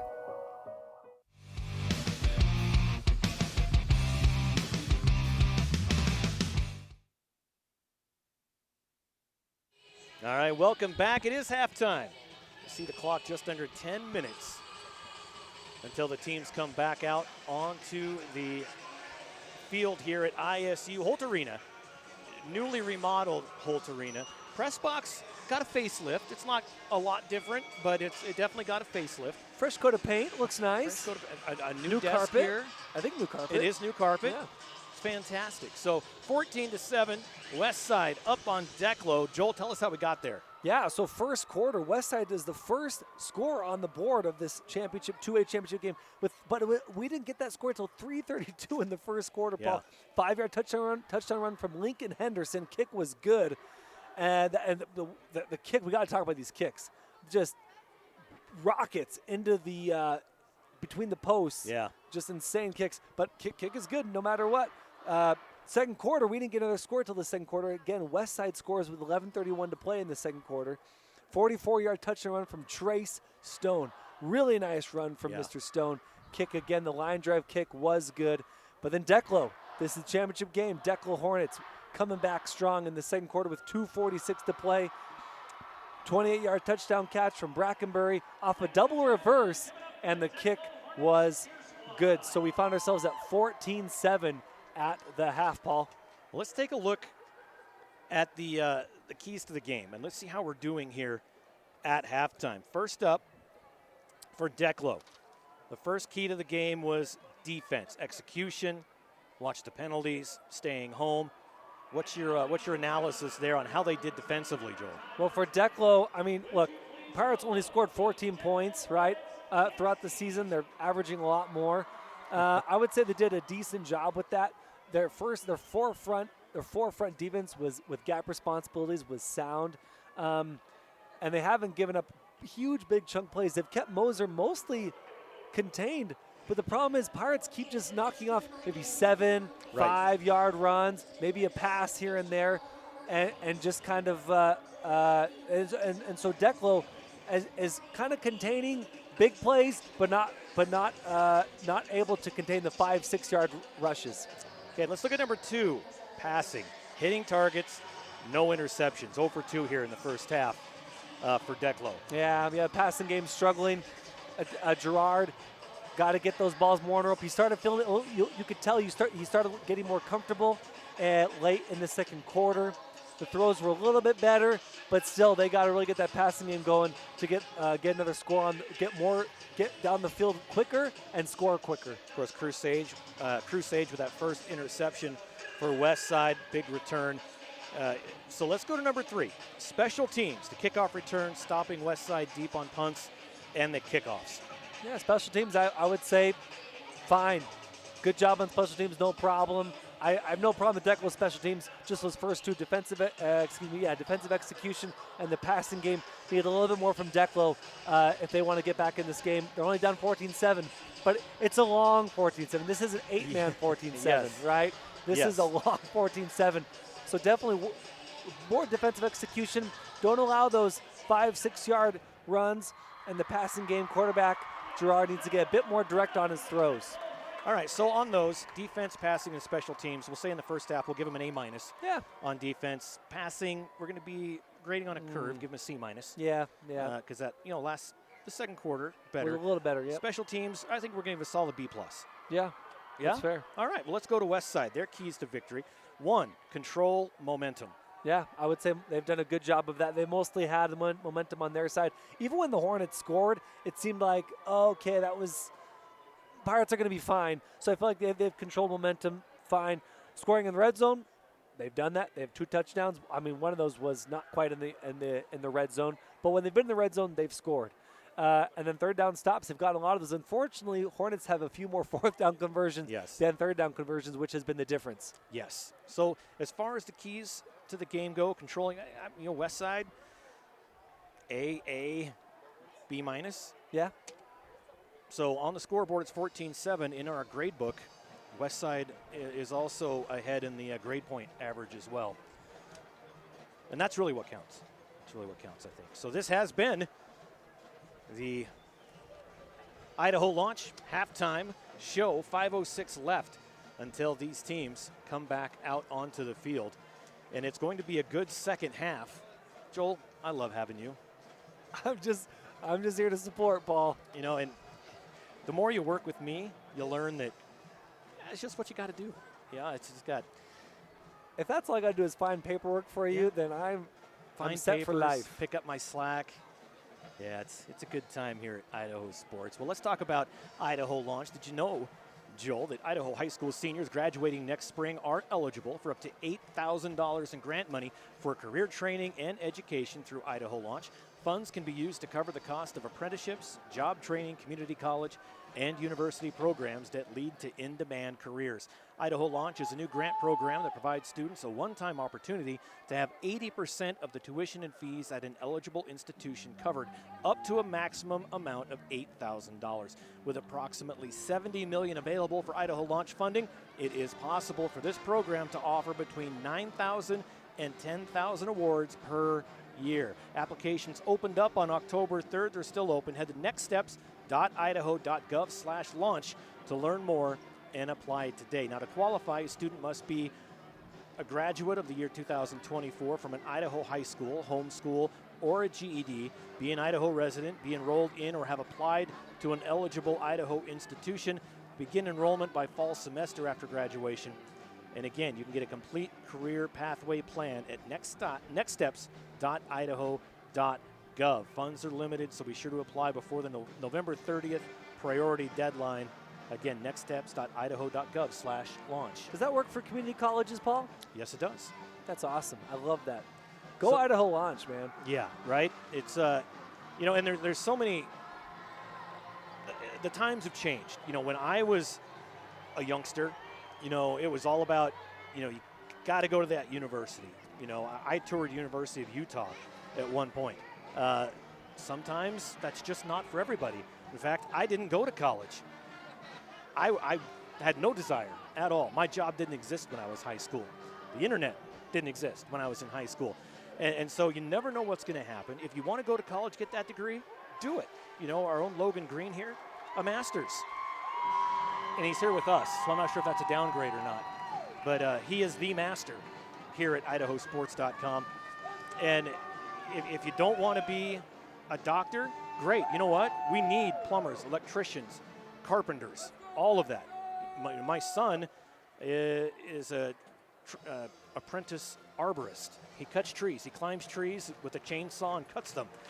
My other son is in the Army serving. So you never know what's going to happen down the road, but Idaho Launch is there no matter what you want to do. We're at the 2-minute mark of halftime. Declo on the field, WestSide on the field here at Idaho State in Holt Arena. Just a beautiful, beautiful facility here. Kibbie Dome up north in Moscow, fantastic as well. We're very lucky in the state of Idaho to have facilities like this.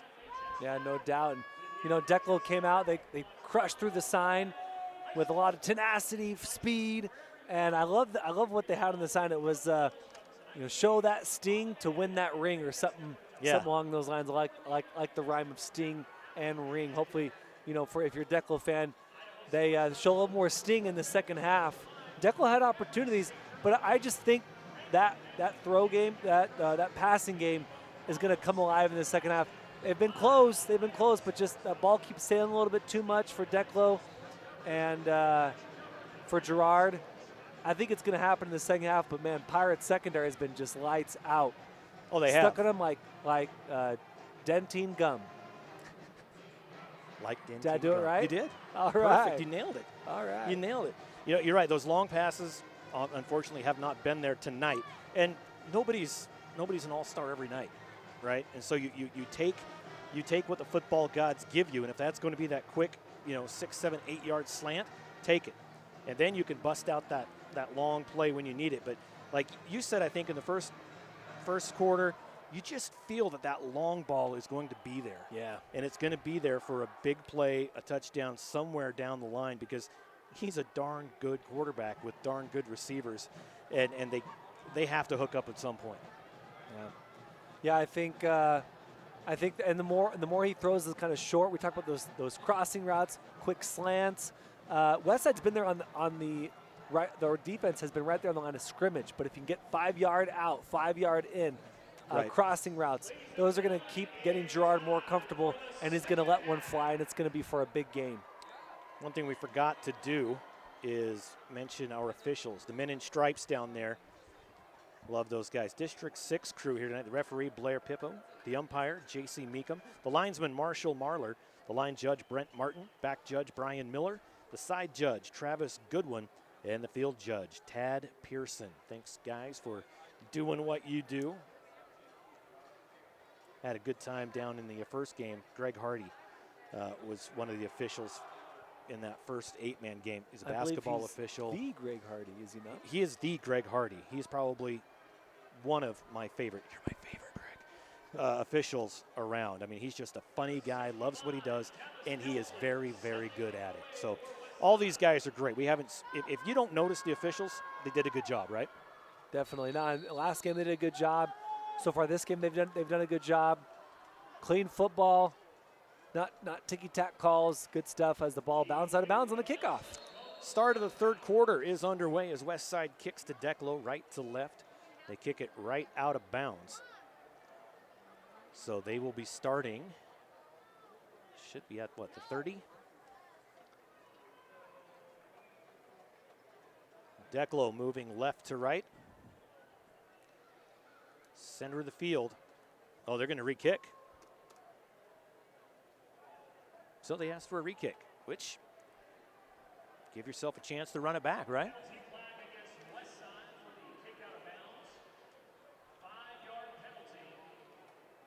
So that 5-yard penalty. So they will be kicking from their own 35, which should give Declo a little bit better field position. Possibly, that's 5 less yards you have to run if you're looking at it from a practical point of view. Kicker number 65 for WestSide, Dallas Nelson, left-footed kicker. Back to receive, Gavin Rasmussen. Dallas Nelson, the kicker, he and his coach were kind of talking, weren't unsure what was going on. And that one, another low gopher killer, and it actually goes off the hands of Rasmussen out of bounds inside the 25 at about the 22. So sometimes you gamble and win, sometimes you gamble and lose. And this time Declo is going to be a little bit further back than they would have been, but still not bad. 1st and 10 from their own 22-yard line to start the second half. Yeah, that could have been worse for sure on that second kick, but yeah, they're on the 22-yard line, not too much, not too far back from where they could have been. And we'll see what Declo Hornets offense comes with in the second half. Will Gerard, he had his helmet knocked off playing defense in the first half. That's never a good thing to see, but if the helmet comes off, something happened. That hurts your ears. Starting things off, a triple handoff coming back for no gain. And that's number 20 for WestSide, Lincoln Henderson. And going back to our keys to the game, staying home. And look at that. Yeah, that was an amazing read by Lincoln Henderson. All this motion, shift, triple handoff. Yep. And what did Lincoln Henderson do? He just stayed home. They went left, went right, went left. Watch that ball. He just stayed there in the middle and waited for the offense to come to him. And they actually lost a yard, So 2nd and 11. First play from scrimmage is kind of a trick play, and they lose a yard. Clock running, 11:15, third quarter. In the shotgun is Mr. Gerard. Rolls to his left, avoids a tackle, throws downfield, and it's intercepted at the 38-yard line. Number 10 for WestSide gets the pick. That's McKay Mumford. And I lied, it is Crusage for his second interception. It wasn't 10, it was 18. Crusage with another INT at the 39 is where they're going to spot this. Will Gerard avoided the sack, made a nice move, but then he hesitated. Right when he avoided the sack, he needed to let that ball fly right on the rope, but he hesitated, and that gave Crusade just enough time to pick off that football. And now WestSide finds himself with good field position. 2 interceptions on the night for Crusade. Handoff. A gain of about 6 to, of course, Parker Moser. Clock running under 11 to play now. 10:50. Ball on the 34-yard line. 2nd and 5.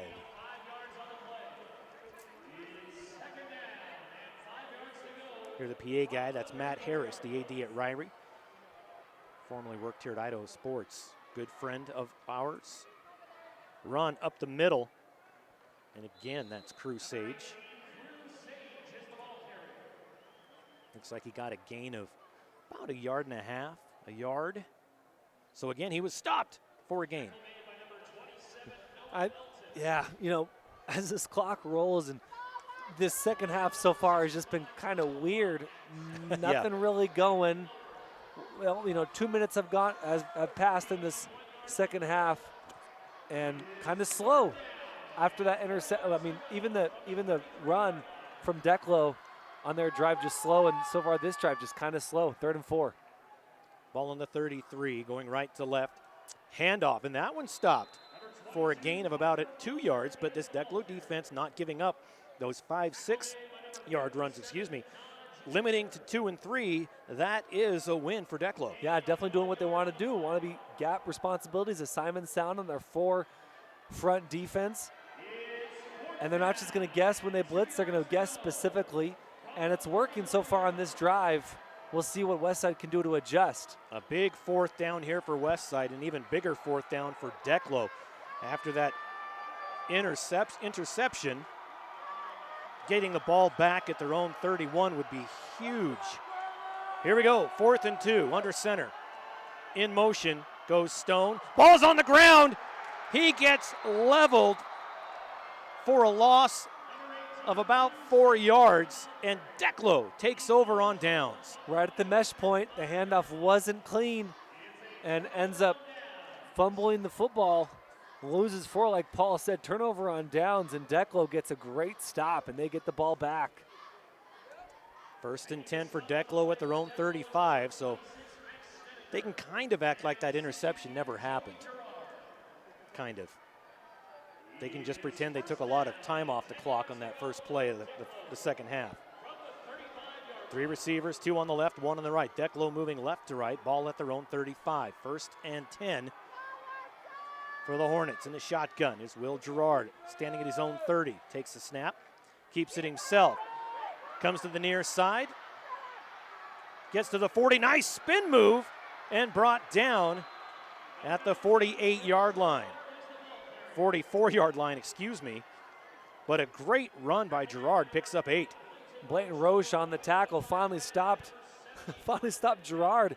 Gerard making all kinds of guys miss, and Roche finally got there, held on while the rest of his teammates came to the rescue. So Gerard comes out, plays defense, plays offense, and that's tough for a quarterback to play defense and offense coming out. You have to be conditioned, incredibly well conditioned. Rasmussen out on the far side. In the shotgun is Gerard.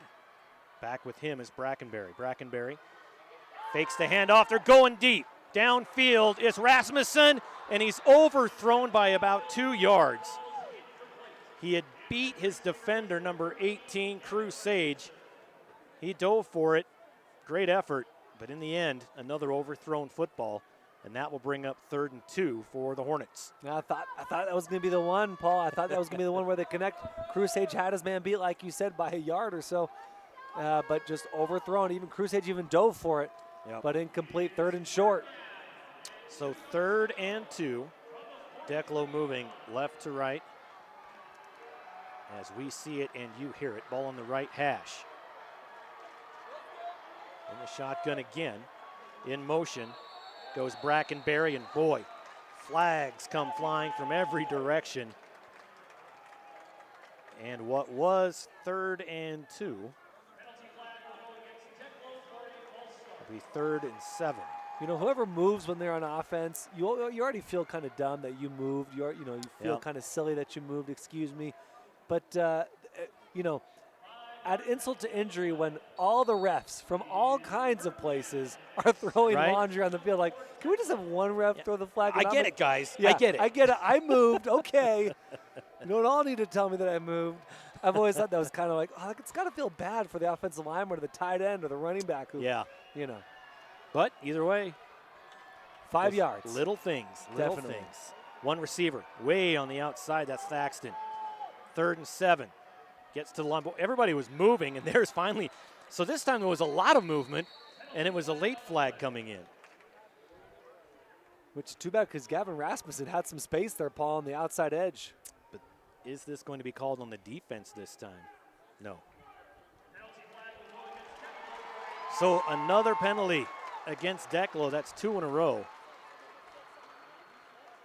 Sometimes when those 2 false starts happen in a row, sometimes, I'm not saying this is happening, sometimes the defense is kind of calling out plays, calling out the snap count, and that sometimes throws off the offensive line. Well, they got an A- in the first half for the key to the game for Declo on defense, execution, penalties, stay home.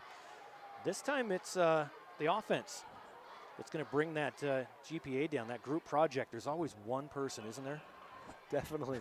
Too often it was myself. I was going to say it was always me.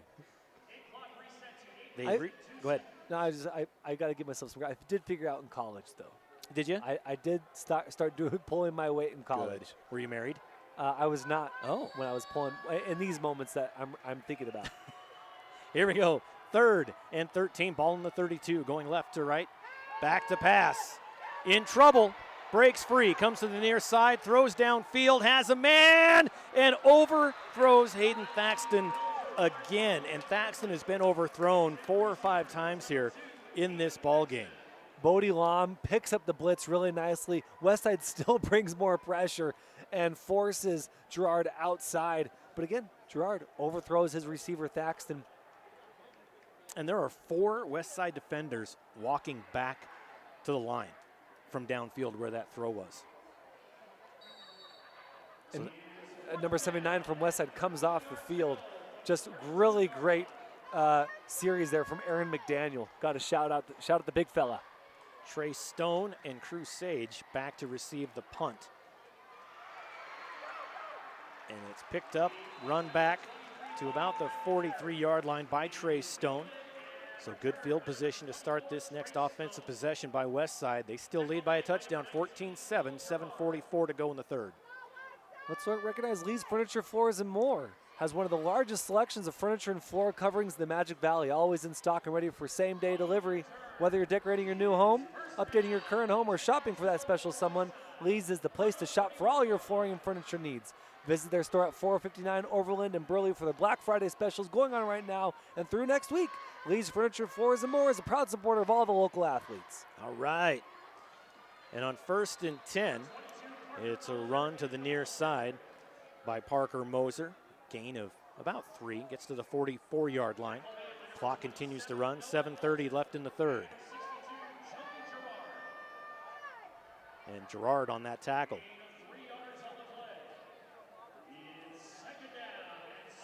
You know, if WestSide, I'm going to go on a limb here. I think if WestSide scores on this drive, the game might be over. Right. Which is not very much going on a limb when I say might. The game will be over if WestSide scores on this drive. And Moser fakes that reverse handoff, takes it himself around the right side, jukes to the left, goes to the right, dives across the end zone, and he's going to be, they're going to mark him at the 3, and now it's a touchdown. So one official pointed the 3-yard line. The guy in the middle said touchdown, the fans. And so a 56-yard touchdown for Mr. Parker Moser. And everybody on the Declo defense bit on that fake handoff. They handed it to Moser. He faked it to the guy coming back. He kept it. Went around that far side, scores a touchdown. 56 yards, makes it 20-7, WestSide. That was a great fake, Paul. Really nice fake. And Moser untouched. Yeah. All the way to 6. Really, I mean, that fake was super nice. Snap was a little low. Made the hold a little bit hard. So the PAT, no good. So 20-7. Now, you said if WestSide scores, it's over. With 6:54 left in this 3rd quarter, I'm going to hold you to it. We're going to see how things turn out. I say Declo makes a comeback. I love it. Dinner? Yeah. No, I buy dinner. I won't do that. I just have to. That's just what we do. But I'll bet you a Mountain Dew versus whatever. You probably drink a water or something. All right, we are going to go back. For that, though. Okay, we're going to go back down to the sidelines to Mr. Logan Green. He's got something to say. Logan? Hey, guys, down here after that touchdown run, you could see frustration on the Declo sideline. I'm right here on the Declo sideline. The bench could see it. The field could not. I'm sure you guys could see it up there. Moser completely faked out everybody on that Declo defense except on the sideline. They were trying to scream, guys, come back, come back, come back, but it was too late and he was already off to the races. That's a tough one to watch on the sideline if you're a Declo fan. Back up to you. All right, thanks, Logan. Yeah, Moser is so fast. As soon as he was able to get that fake off, he was gone. And the kick, again, goes out of bounds from WestSide. And I think they're going to make him re-kick it as Declo just holds the ground, stays in position. And I really, oh, go ahead, Paul. I'm going to say, or they're, yeah, they are going to make him re-kick it. And maybe it was Lincoln Henderson on the fake. I don't know exactly who it was, but the way he held that ball and the way he almost cut, he looked like he cut inside on the fake. Really nice move to fake out the defense as he carried the fake ball and made the fake cut inside that let Parker Moser get off for 6. You know, and that's a really good point. You know, everyone was saying, you know, Parker Moser, great job. But the guy that didn't touch the football, the one that got the fake, the guy that sold it is really what allowed Parker Moser to get that touchdown. Yeah, good point on that. 6:54 as WestSide will re-kick. Dallas Nelson kicking from his own 35-yard line. Long back to receive. Another short kick taken by Gerard. He takes it on the near side of the 30, goes to midfield, cuts up, and gets about 3 yards. So they'll be 1st and 10 from their own 36. Yeah, nice return. Picked it up about the 30-ish. Went back inside. And with as fast as with those WestSide, that WestSide kick coverage team was coming at him, I was impressed that he was able to get about 10 yards. Right. So from the 36, 1st and 10 for Declo, needing a score on this one. 4 receivers, 3 on top, 1 on the bottom. Let's see if someone goes in motion. And they do, coming back to the near side. Brackenberry. Handoff, goes to Coyle. Coyle around the left side, gain of about 2. Brings up 2nd down. I believe that was Lincoln Henderson on the shoestring tackle, kept him from getting even more, getting more yards after the gain of about 2. Nice tackle from Lincoln Henderson. This defensive line from WestSide is so fun to watch. Yes. So fun to watch. Defense wins championships. Just ask the Chicago Bears, the 85 Bears. This defensive line is so entertaining. They cover their gap sound. They get out to the edges before the offensive line does. They move together as a unit. Really impressive stuff. 2nd and 8, back to pass. Across the middle, it's caught for the 1st down on that little slant route across the middle, a little bit deeper this time by number 23, Bodie Brackenberry. Yeah, it was open, Paul. We've been saying it, that soft middle has been open. Just got to make that throw, and Gerard made the throw, and a nice, 10, 11, 12-yard throw. Yeah. So at the WestSide 45-yard line, Declo on the move. 2 receivers to the left, and Hayden Thaxton on the bottom. And some conversation happening between Coyle and Gerard. And the ball's loose on the ground. It's still loose and recovered by WestSide at the 45-yard line. There was, as I mentioned, that discussion there between Gerard and Coyle. I think Brackenberry was there in the backfield. Then the snap happened, and no one was on the same page on that. The ball ends up loose, hitting the turf, and WestSide with a big fumble recovery, or muff snap, whatever you want to call it. They get the ball back at the Declo 44-yard line. Yeah, all kinds of problems with that snap there, with the communication. And Ivan Campbell, the fumble is on the ground. Ivan Campbell, a couple guys are trying to jump on it. One guy, WestSide player, tries to pick it up and run with it. He loses it. Yep. Ivan Campbell finally dives on it, and they recover in Hornet territory. Hey, just fall on it. Just fall on it. Under center this time. Back to pass. They're across the middle. Caught. Oh, in and out of his hands. Lincoln Henderson caught it for a 1st down and juggled it and then out. Logan down on the sideline again. Let's go down to him quickly again. Hey guys, one thing that's been a key down here on the field is the defensive line for WestSide. They are big and they are fast, shifty, and you're seeing the Declo offensive line really struggle. They've been able to get through, get pressure. You saw it on the fumble recovery right there. They're so fast, but so big while they do it. Usually you get one or the other, but not both at the same time. Well, you're absolutely right, Logan. Well, either big or fast. I chose one. I'll let you decide which. Moser, handoff up the middle. Gain of about 1.5 yards. No comment. I appreciate that. You could have just said, you look fast. But no, you just went with no comment instead. I've actually, yeah, you know what? I've seen you walk up these stairs. You know what? I'm going to show you a reel that I posted. I was in Hawaii a couple years ago with my family, and I decided to race my daughter who ran cross country in college. And I was leading for about 3 yards. And then I ate it. Rolled into the ocean and should have just died. Rolls wide open at midfield, throws downfield, and it's intercepted by Declo at the 13-yard line.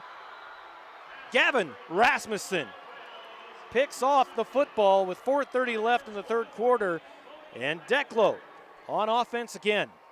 I know it's state. I know we're trying to go for the jugular here with 4:30 to go in the third quarter, but I don't like that decision. Eli Brown's been playing a mostly very clean game, but hey, run the ball or tuck it or throw it out of bounds. But that long throw that just kind of hangs in the air, don't love that. His man was open, but he should have thrown it like 10 minutes sooner. Right. Doesn't make the throw, lets it hang, and it's an interception. Run the ball. Hey, it's what, second, third down, run out of bounds, run the ball, live for another down, but you give the Hornets the ball back and a little breathing room. A little breathing room at their own 11-yard line. The keeper comes to the near side, and he hops for about 2 more yards for the first down. A gain. Well, they don't give him the yard after the hop. They give him the first down, but they robbed him of a yard. Eli Brown throws the interception, then comes in and makes that tackle. Nice job by Eli Brown to stay focused and not allow that interception to bother him too much. Let's see if you know this one. Eli's coming, hide your heart, girl. No? No, way before your time. We're talking 70s. I've listened to a lot of 70s. Just ask my 10 older siblings. 10? Are you the baby? Definitely. Can't tell? I'm the baby as well. Family of 3. Handoff for Declo. On the run is Bodie Brackenberry. As the defense grabs his jersey, he came in with the extra large. He leaves with a XXX after that. Aaron McDaniel again on the pursuit. He was the one pulling that jersey, slowing him down. You know, the first to meet there, and then he had 7, 8 more hats to the ball. Nice job, Aaron McDaniel. So 2nd and 9 for Declo from their own 27-yard line. 3:18 on the clock. Third quarter. Down 13 points. See how I did that quick math in my head?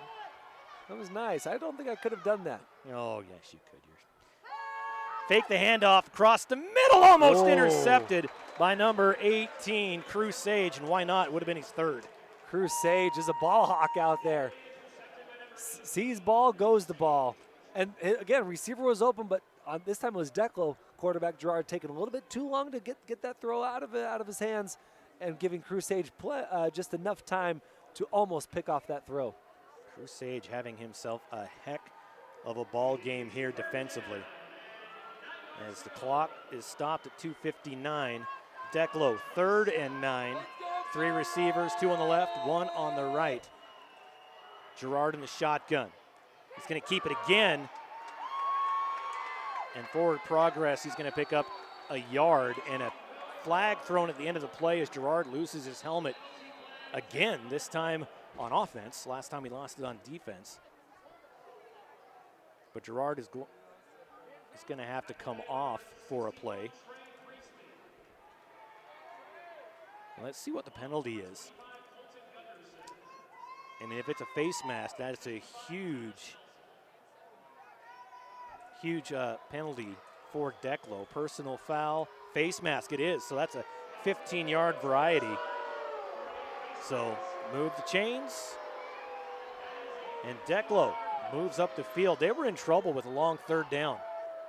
Yeah, so they got bailed out there by the WestSide defense, getting the face mask on Gerard. Gerard's going to come out. So honestly curious to see what they do here with, oh no, Gerard stays in. I think because of the face mask, that's why his helmet came off. Yeah. So they allow him to stay in. That's a break for Declo. Great, we get the first down, and our quarterback has to come off. 1st and 10 from the 42. Brackenberry in the backfield, gets the handoff, cuts up inside, almost to midfield to the 48, and Joel, another flag on the field. This has been a relatively clean game. It's been a clean night. First game and now this game. But yeah, in this third quarter, the clock is slowed way down. We've had 3 or 4 flags. I'd say 5, 6 flags. Yeah. And just in this quarter alone. And you see Declo moving way back. It's a hold on Declo. They knew it was coming. So what was about a 7-yard gain, where the ball would have been at about the 48, it is now going to be ball on the 32. So 1st and 20. And after that interception that Declo got, they were about on the 10, 11-yard line. They almost got to the 50, almost a 40-yard, 39-yard, 40-yard gain on that drive. But now they get marched back to the 31, 32. 3 receivers on the near side. Gerard back to pass, being rushed, and he gets sacked in the backfield at the 23-yard line, 22. He escaped one tackle but couldn't do it again. Yeah, he made number 65 Dallas Nelson miss, but Nelson on the ground continued to pursue and grabbed Gerard's ankles as Gerard was trying to cut in, and got the sack. So nice pursuit from the ground by Dallas Nelson. Clock running, minute 26 to go in the third. Ball on the 22-yard line. Declo moving left to right, and they've got a long way to go. 2nd and 30. Ball on the 22. First down is at the 48-yard line on the opposite side. Some might say the 52-yard line in this case. In the shotgun is Gerard. Takes the snap, rolls to his left, comes back to the right, throws, caught complete to Brackenberry at the 31-yard line. So a gain of about 8-9 yards, but they're still well short of a first down. And another very long third down for Declo, 45 seconds left.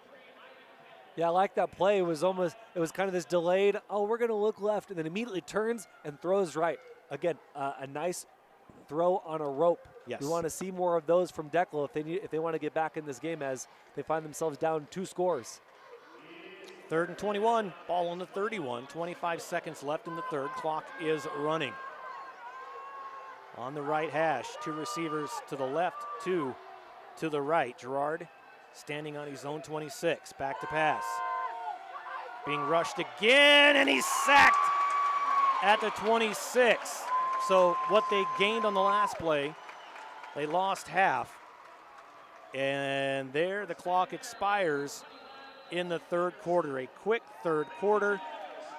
One score, 20-7 is our score as we head into the 4th and final period of this 2A state championship game. Pirates lead the Hornets. We'll keep it right here. Thanks to some of our local sponsors. Every business claims to be the best, but at Wicklow Tire Pros, their work speaks for itself.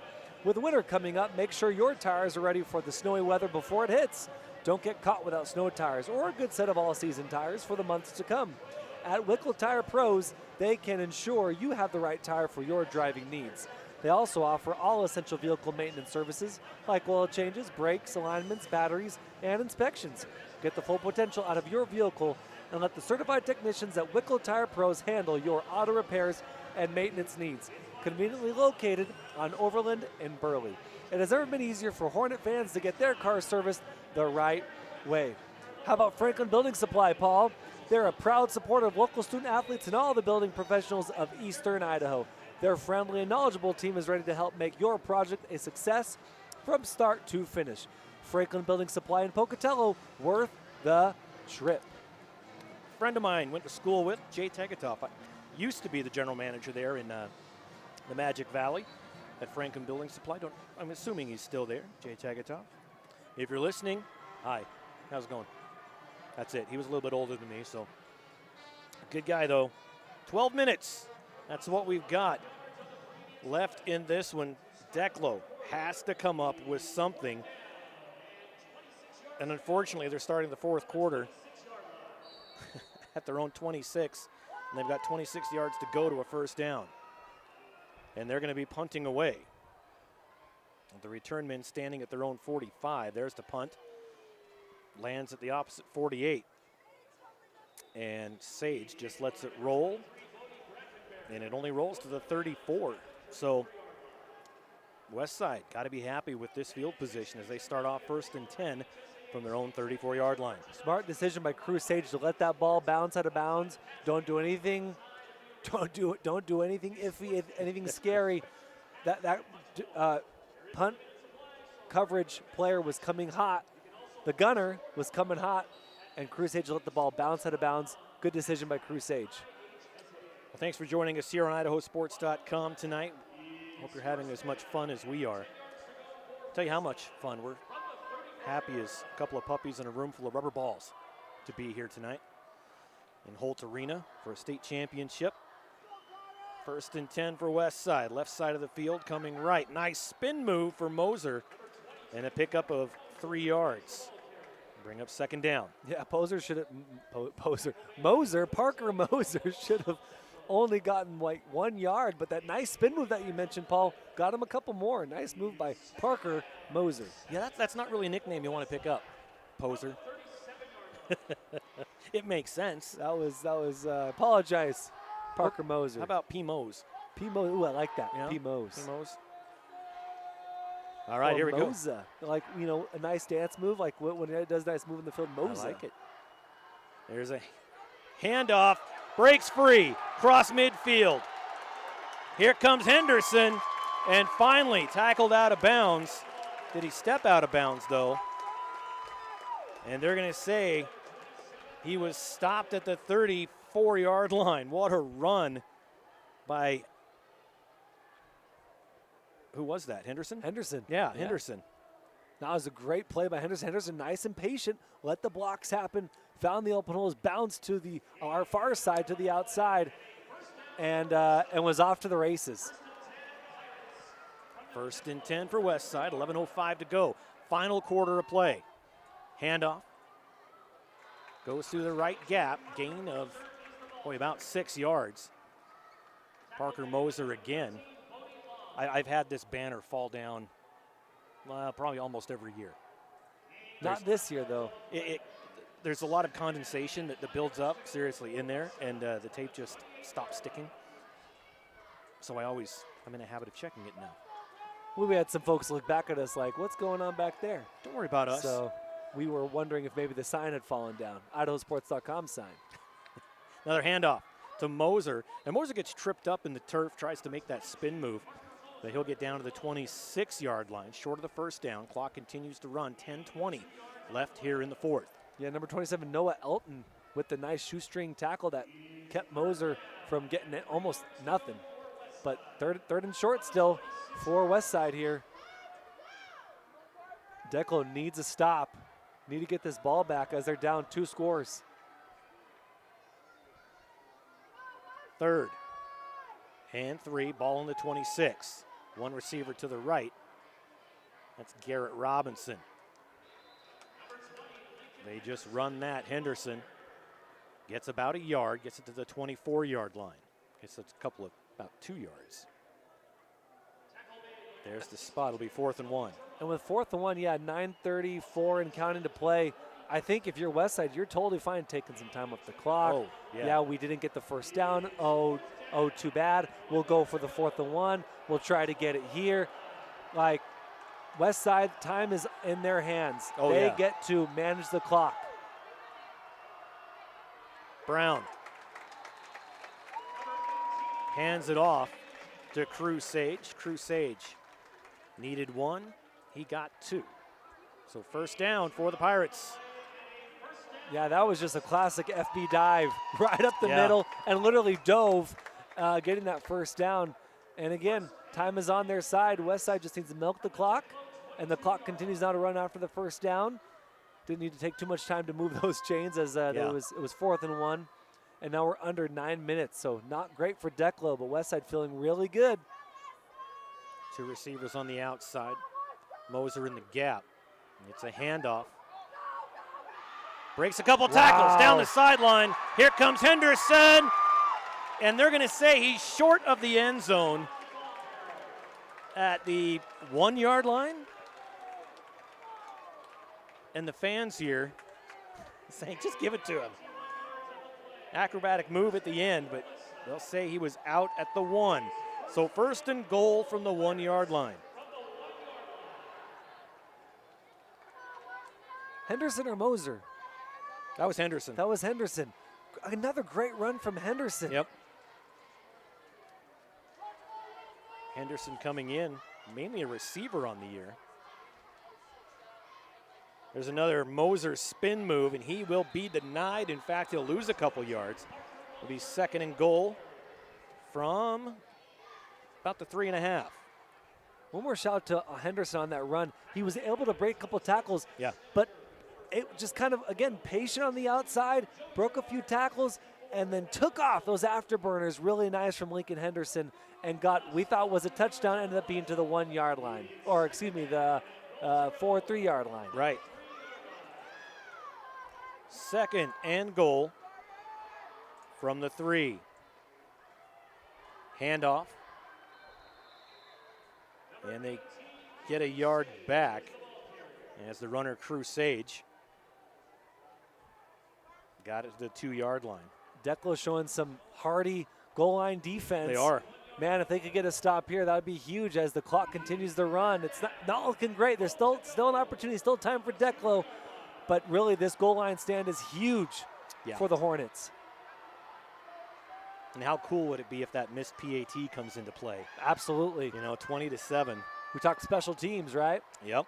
From the left hash, takes a snap, rolls back.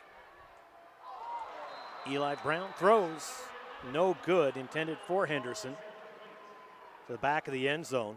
No good. So what was 1st and goal from the 1 has kind of vacillated inside that 5 to where it's now 4th and goal from the 2. I'm going to say it's just the west side of the 2-yard line. Big 4th down here for Declo. Can they do it 4 times in a row? We've seen it done. We've seen it done at all levels. Declo needs this ball back. And, I mean, frankly, WestSide, they had a couple guys open. Eli Brown did, but he just didn't get the ball out quick enough and probably didn't see him on the outside, and we're going to have a timeout. And a timeout is called as you saw those Declo players lifting their arms, telling their fans to get up and get down. Jump, jump, jump, jump, jump down.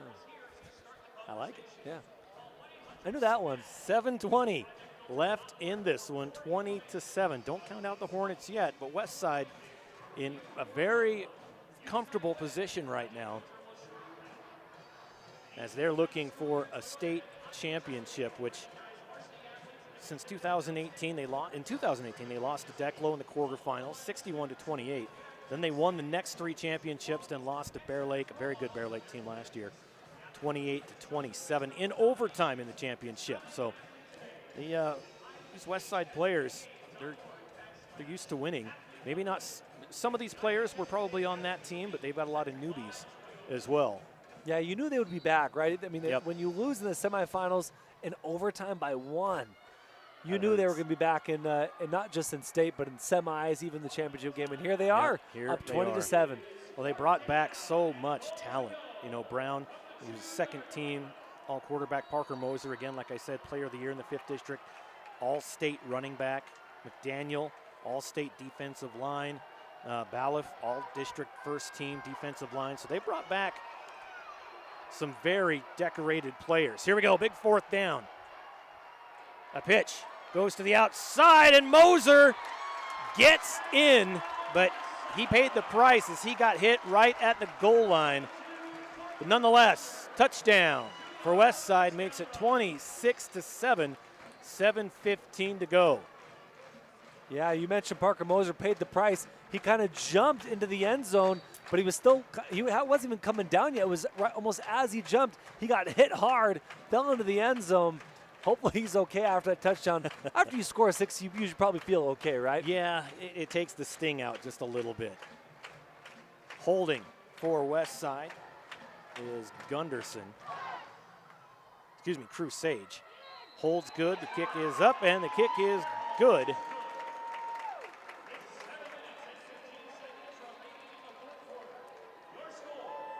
Number 80 kicked that. Aiden Fitzgerald. And Logan, I think, is ready down on the sideline. Let's take it to Logan. Hey, guys, you could see the dejection on the Declo defense after that. They tried so hard those first, second, and third down. They got the stop. They thought maybe, down 13 points. This comeback's got to start now on a goal line stop. They weren't able to get it. A good stretch play out here, just getting inside and very frustrated. This Declo defense opposite side. This West Side crowd's really getting into it. They have less fans here than Declo, but definitely making more noise right now. All right, thanks again, Logan. Yeah, and he was in a good spot to see. Just, I'm sure the facial expressions and the body expressions that we saw were, it's just kind of a deflating feeling to go, okay, we're still in this, we're only down 13, and then to look up and all of a sudden you're down 20. It makes a huge difference on the scoreboard. Yeah, you look up and you see the flying Parker Moser. Yeah. Into the end zone. P. Moser, doing a little, yeah, again, another little 360 almost into the end zone. A little torpedo into the end zone, and now you're down 27-7. Just super tough. This Westside Pirates team, unbelievably talented. Yep. It's amazing they lost 2 games this year, but they lost games to good teams, including this Declo team. That's right, by 1 point. Yeah. Picked up on the kickoff, taken by number 26, Max Snedeker. On the return, staying on his feet inside the 30 to about the 32. One of the reasons why they lost in that overtime game was their secondary, right? And their secondary has become, it's much more buttoned down. Yeah. In tonight's game, they've been much more tenacious on the hip of every receiver. Really good adjustments in this game from their first game. And sometimes when you get that loss, it really exposes things that you need to work on that you might not have seen had you have just won the game. Those little things are sometimes just overlooked and forgotten. No doubt. And hey, it's better to lose in the regular season than in the championship game. Yes, it is. No one will disagree with that. Declo, 1st and 10. Rolls to the right, stays on his feet, throws across his body. Dangerous throw, but it's caught at the 43. Stays on his feet. Caught by Gavin Rasmussen. And Gerard to Rasmussen. Wow. What a throw. Across hashes, across the field. When he threw that, I thought that is not a good. Gavin Rasmussen went up and got it, and even got yards after catch. He got a lot of yards, got across midfield into Westside territory at the Westside 46-yard line. Clock is running, though, 6:45 to go. They're down 20. Going right to left on the left hash. One receiver up top. Gerard standing at midfield. Takes the snap. Nope, keeps it himself. Comes to the near side, avoids one tackle, but not the second, third, and fourth as he's brought down for a 1-yard loss. Could have been worse. Yeah, Gerard got hit a couple of times. It was a fake run to the right side, fake run to the middle, and Gerard comes up a little ginger after that QB keeper. Henderson and McDaniel in on that, finishing off the tackle. McDaniel has had a monster game today. Yeah, he'll make you remember his number when he tackles you. 2nd and 11. Ball at the west side, 47-yard line. Back to pass again. Caught, complete. Another great catch by number 13, Gavin Rasmussen. And Rasmussen, after that catch, he's shaken up on the play. I was going to say, this Westside Pirates defensive line, every time they're in the backfield, every time they're there in the quarterback's face, forcing him to throw. On that one, it was a good throw, but yeah, Rasmussen comes down with it despite being injured on the field. And it looks like a cramp. Yeah, he's laying on the ground saying, hey, a little thirsty, give me a drink, stretch me out. And I don't know if I've said this with you, but cramps aren't cramps, they hurt. Oh, felt him in the pool, felt him in the ocean. Right? Yes, and same. Those are some scary places to have cramps. Well, let's thank some local sponsors while we have a second. Yeah, Van and Greta Woodward at Woodward's Country Store in Weston would like to say congratulations to the WestSide Pirates on a fantastic season. Come in, fuel up at their 24-hour pumps, and experience the hometown goodness of Woodward's Country Store, the friendliest store in town.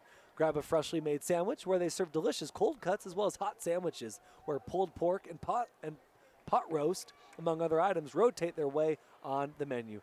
That's Woodward's Country Store in Weston. For over 20 years, Preston Auto Parts has been serving the folks in Preston and the surrounding area with the best auto parts and customer service around. Preston Auto Parts is an independent CarQuest dealer and proudly supports Preston Athletics.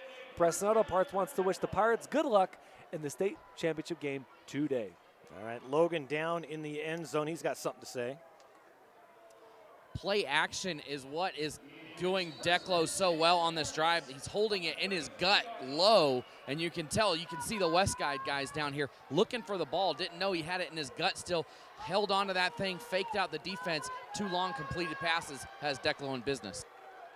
Gerard in the shotgun, 1st and 10 from the 33. Takes the snap. Quick pass going to the outside. Has a man, overthrows him out of bounds. Pass intended for number 23, Bodie Brackenberry. Bodie Brackenberry was open, had his man, but that throw was just too far. Needed to throw get the throw over his his left shoulder, where only Bodie could get it, but ball just sails too far, just like we've seen throughout this night. Yep, you are 100% right. That's a long walk back to the huddle after that. So it'll be 2nd and 10 again from the WestSide 33. Declo moving right to left on the left hash. They send Coyle to the left side. Brackenberry in the backfield. Takes a snap. He's quarterback keeper. Comes through, crosses to 30, and tackled from behind. What would have been a big play ends up being a gain of about 4. That was a nice run from Gerard. Little stutter step there, gets outside, but tackled after a gain of 4. Not bad, but 3rd and 6. And I think that was Dallas Nelson. Got the tackle from on his back, just reached up, grabbed him, tripped him up. 3rd and 6. Gerard again. He's going to run, goes to the sideline, gets the 1st down and more. Gets to the 15, knocked out at about the 13, maybe the 12. So Gerard saw that open field, took it. We've seen him not take it a couple of times tonight. And it is going to be at the 13-yard line, 1st and 10 inside the red zone. Gerard's a senior. This is his last game. 4:49 to play, 27-7. He's trying to do everything he can to get in that end zone quickly. I love Gerard's tenacity, his moxie, not giving up here. I like the cut of his jib. That too. 27-7. We'll try and think of some more. 4:49 to go in this one. 1st and 10 for the Hornets. Thaxton on the far left side. The only receiver out. Ball's loose and covered at the 20, but a loss of 7. And recovered that was Rasmussen. Who else in the backfield? Aaron McDaniel once again. Number 65. Guy's a stud. Oh, yeah, Dallas Nelson was in the backfield, number 65, and Aaron McDaniel was in the backfield, number 79. Both making tackles as Gerard's trying to hand off the ball. Takes a snap, back to pass, throws, has a man, caught. Oh, and almost in the end zone. And the pass to number 14, Bodie Lom. And that was a beautiful pass. Yeah, a little wheel route there from Bodie Lom. Yep. And the throw just goes right over the defender, sneaks that one in without the defender even knowing the ball is in the air. 1st and goal from the 2, 4:15 on the clock. Clock is stopped. Under center. Quarterback keeper. They'll gain. Boy, that pile keeps moving. Wow. I thought they would stop on forward progress. They give him the touchdown. From 2 yards out. The tush push. gets Declo into the end zone. Touchdown from 2 yards out. We'll credit that to quarterback number 19, Will Gerard. 4:08 on the clock. Took 7 seconds. They got to go for 2. And it looks like they're going to. And weirdly enough, it's a big two-point conversion here. 4:08, plenty of time to play. Get this 2-point conversion, you're in business. Gerard hands it off, little delay, and he'll be stopped, given to Max Snedeker, and he gets stopped at the 5-yard line. Again, coming in for that one, number 79, Aaron McDaniel. Dude, and they did not bite. A couple guys did bite, but Aaron McDaniel stayed home. Watch that fake. Watch them come around to the far side on the reverse and made the tackle with a couple of his buddies. And that goes back to what Logan Green, our sideline reporter, said in the first half, actually first quarter, that WestSide's defensive line, they're big and they're quick. And a lot of times you get one or the other. These guys have got both. Yeah, no doubt. And Aaron McDaniel especially embodies that quickness and that quickness and that strength. I mean, every time he's getting in the backfield. Also, you have Dallas Nelson constantly getting into the backfield, causing havoc, reaping havoc for Gerard and the running game of Declo. 4:08 is what's left on the clock here in the fourth quarter. Declo set to kick from their own 40.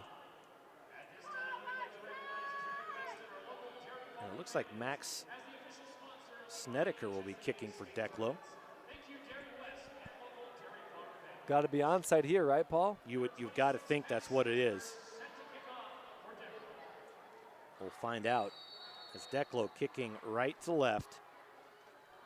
Taking their time, here it is. And it goes 2 yards. It goes 2 yards, no further, and no one's sure what to do. They'll stand around the football, not wanting to touch it, not wanting to do anything. I've never seen an onside kick go 2 yards. Everybody ran past it, and it just died. Doesn't have to go 10 yards, though. Yes. Before someone touches it. Before someone touches it. But no one touched it. So it was blown dead. So here we are on the 42-yard line with 4:08 to play. The 2-yard onside kick. So Declo couldn't touch it because it didn't go 10 yards. Right. WestSide could have picked it up and ran. And I thought maybe he was going to. He had a bit of space right there in the middle. Pick it up and run that thing. And everybody just kind of sat there going, I don't know what to do. Moser finds the gap. There's a flag coming in from the backfield, though, as Parker Moser, for the time being, scores a 43-yard rushing touchdown. But there is laundry. It's a hold on WestSide. So bring it on back. Bring it on back. They'll replay that one. I wish we had camera of what Paul was just doing as he said, bring it on back. Little dance here from Paul. If you've been watching our Instagram and X profiles this week, you would have seen Paul Kingsbury. That's right. You could see it as a reel. It was from my daughter's wedding in September. We had one of those 360 cameras. There's a round platform, and the camera goes around. And I don't know. They caught me on a good day. Yeah, Paul was just doing his thing. But, yeah, hold on Garrett Robinson. Garrett Robinson grabbed his helmet. Disappointed at the hold. Probably didn't need it. But no. Hold nonetheless. No. Parker Moser was gone. But brings it 1st and 20. 10-yard loss for WestSide. So now they're back on their own side of the field at the 48-yard line.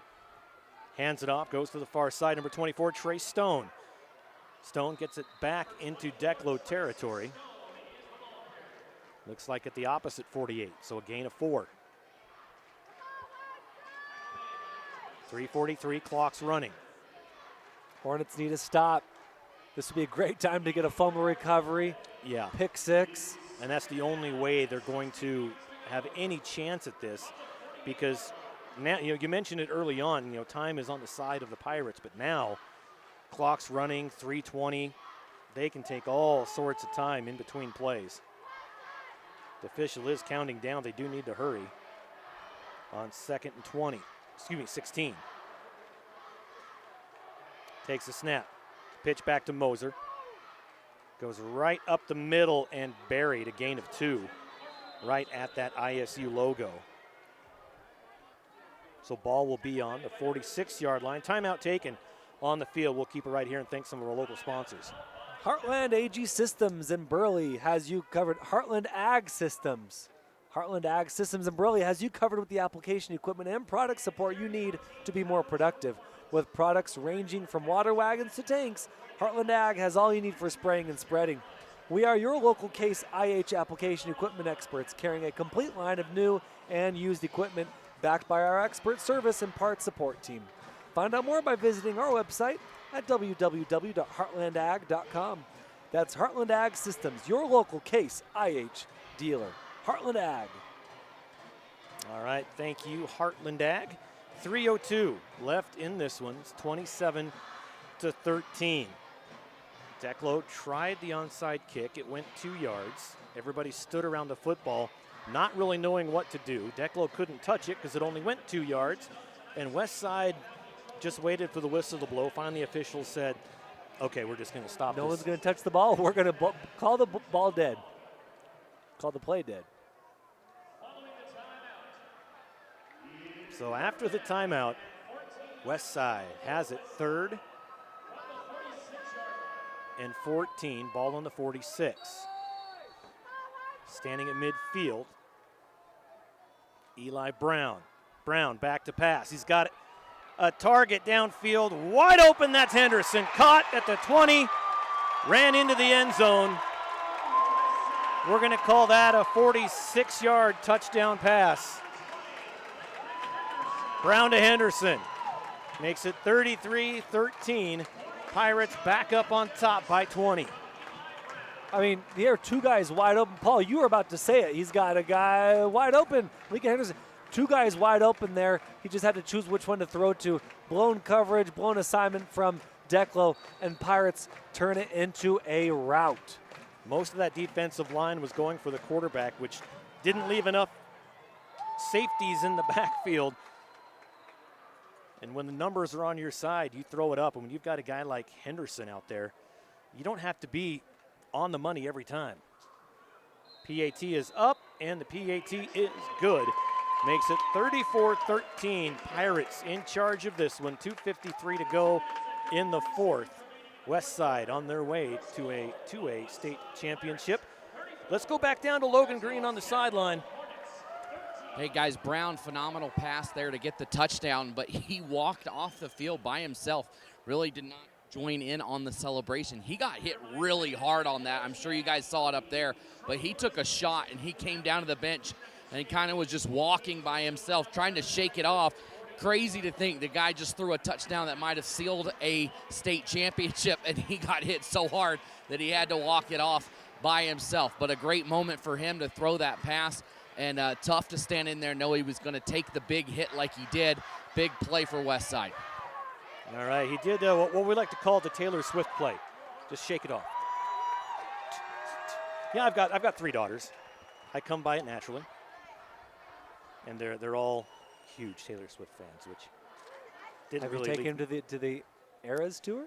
I didn't have my oldest is 25. She took herself. Oh, okay. Took herself. I don't know about the others. The 14-year-old, I don't know. She's 14 going on 25 as well. So, yeah. You've got kids. I do. Yeah. All boys, though. Easier to potty train. I'll tell you that right now. At least they were in my house. My wife had a great deal, though. We had 5 kids, and by the time we got down in the roster a little bit, she changed the diapers. I did the potty training. I think I got the best deal out of that. That is pretty sweet. I mean, we've still got all of our kids in diapers, and they're in their late teens and early 20s, but I win. 2:53 to go in this one, 34-13. WestSide kicking left to right. Another punch kick gets picked up at the 17-yard line and returned to the 30-yard line. Still trying to find a number on that return man as they're peeling bodies off the pile. And the return man's the last one to get up slowly. And that's number 26 for Declo, Max Snedeker. Yeah, that pile was a couple, yeah. It was a couple feet high, that pile was. But yeah, Snedeker takes a beating, and there were a couple, there's a few extracurricular tackles going on afterwards, but no flags called. 2:49 to play. If you're Hornets, you're just trying to do anything you can to get some momentum. 1st and 10 at their own 30. Back to pass. He's in trouble on the blitz. Throws, complete, gives it up to Rasmussen. Rasmussen stays on his feet. He'll get tackled just shy of the 40-yard line, just shy of a first down. But are they going to give it to him? And they do. They give him the first down. And I've said it before, the only time I like to see anything liberal is from an official on the field, right? Yeah, let them play. Absolutely. And, you know, Ben Jensen and Aaron McDaniel both got his backfield, almost blew up the screenplay. Yes. But Gerard got off just in time. Will Gerard to pass again. And it would have been complete at the 50. He was hit. Pass intended for Rasmussen. Good timing on the defense. Yeah, perfect time by Crew Sage. I mean, almost maybe got there a little bit early, but really perfect time by Crew Sage to get that slant, to keep that slant out of the hands of the Hornets. Now stay tuned after the game. Of course, we'll have the trophy presentations, and you won't be able to see it, but you'll be able to listen to it. And then we'll also award the IdahoSports.com Player of the Game, presented by the Idaho Office of Public Safety, Idaho Transportation Department Shift Initiative. 2:18 left in this one. Throw on the near side, caught, complete, given to Brackenberry, and he gets pulled out of bounds at the 49-yard line, and that's the WestSide 49-yard line. So they are in WestSide territory just barely, with 2:11 on the clock. Playing for pride at this point. Absolutely. And also, this game is going to have a carryover into the next regular season. You want to see, how are my juniors, how are my sophomores going to respond in this type of game? Are they going to give up? Are they quitting? Are they missing blocks? Are they missing assignments? Or are they playing hard to the last whistle, to the last play? 2 receivers on each side. And Gerard was going to run it himself up the middle, ends up getting tackled for a loss of 2. He's now back at his own 49-yard line. And you look at this Declo roster, Joel, and you've got, I think, 7 seniors. That's all you've got. Cal Silcock, you've got Ben Jarrett, Zollinger, Elton, Snedeker, Lom, everybody else coming back. Yeah, which is really nice. You love that if you're a Declo fan. And a pick. Coming back the other way, they're not going to get him. A pick 6 from about the 47-yard line, number 24, Trace Stone. And that's not a bad way to end a state championship game if you're Trace Stone, with a pick 6 of about 55 yards. Yeah, I don't know why Gerard threw that ball, but Trace Stone was right there, threw it straight to Trace Stone. Stone barely had to move to get that pick.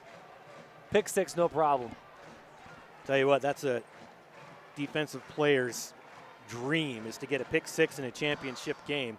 The only thing that would have made it better is if you were, down by 5 or 6.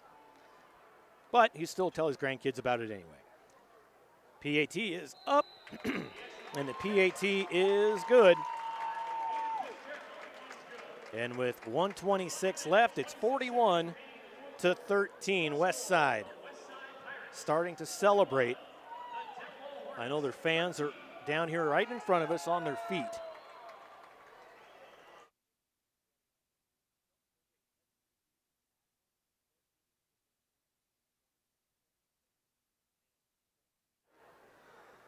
Let's recognize some sponsors. Heartland Ag Systems in Burley has you covered with the application equipment and product support you need to be more productive.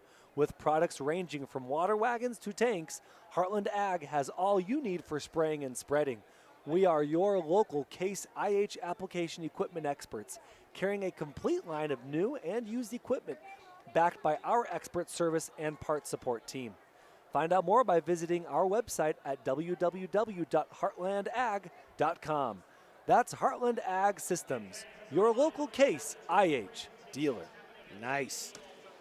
41-13. My voice can, my voice is finally changing at 49 years old. It's kind of nice. WestSide set to kick, going left to right. Big number 65. Dallas Nelson done a great job kicking tonight.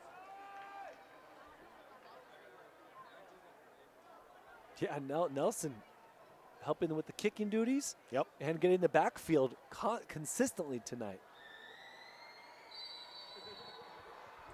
There's the whistle. And another punch kick taken at the 28 and returned to the 30 and hit hard. The return man, number 14, Bodie Lam, the senior. Buck 22 left in this championship game.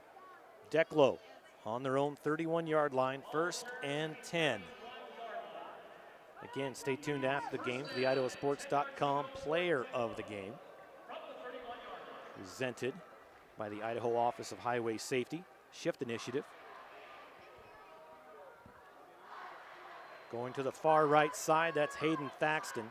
I'd like to see him catch one tonight. Yeah. They've gone deep to him quite a few times, but they're going to hand it off. Coming to the near side, Brackenberry. Close to a first down, will be about a yard short. Brings up 2nd and 1. Ball at the 40-yard line for Declo. Went out of bounds, so the clock stops at 1:17. Maybe a long dig route for Thaxton. Get him open, make a move, get into the deep middle. Thaxton on the near side this time, right at the 40. Declo moving right to left on the left hash. A little delayed handoff, and he gets, oh my goodness, dropped. Number 23, Bodie Brackenberry, gets bowled over by a boatload of Pirates. I love it. A crew of Pirates. Crew. Well, we got Crew Sage. Maybe. Yeah. I like it. I like a crew. A bevy of Pirates. Bevy's even better. Okay, they've got Thaxton out to the right side again. 3rd and short. They've got the first down. Running is Rasmussen. Rasmussen gets it to midfield. So a gain of 9 gets the first down and more. It'll be 1st and 10 from the 50.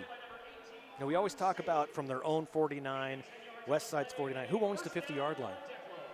The officials. Okay, from the officials, 50-yard line. The home team. I've asked that question many times, and no broadcast partner has ever given me an answer.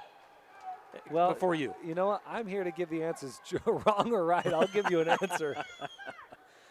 A run up the middle, gain of about 5 yards, probably 4. So that will be the last play of the game. 5 seconds on the clock.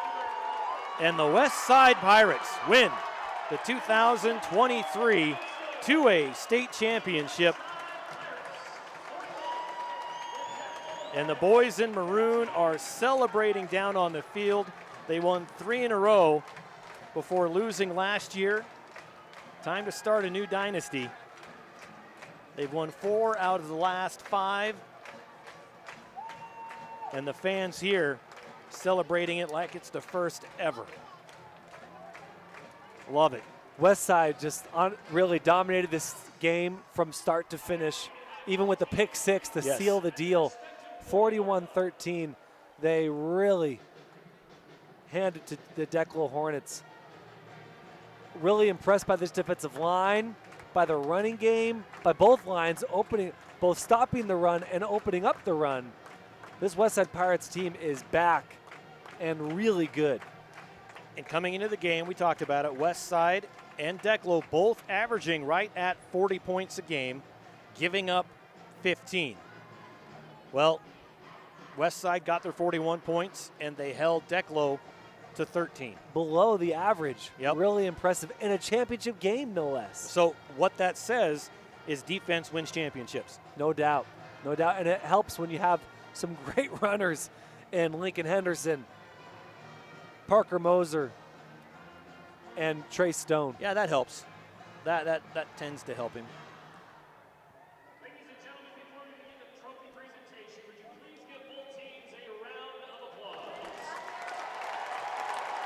Going to turn it over to PA announcer Matt Harris.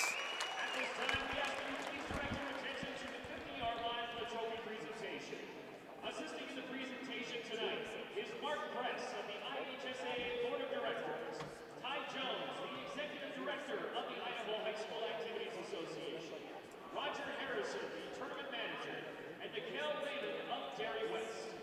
Ladies and gentlemen, on behalf of the Idaho High School Activities Association, Dairy West, and our local dairy farm families, we are proud to present the 2023 2A runner-up trophy to the Declo Hornets.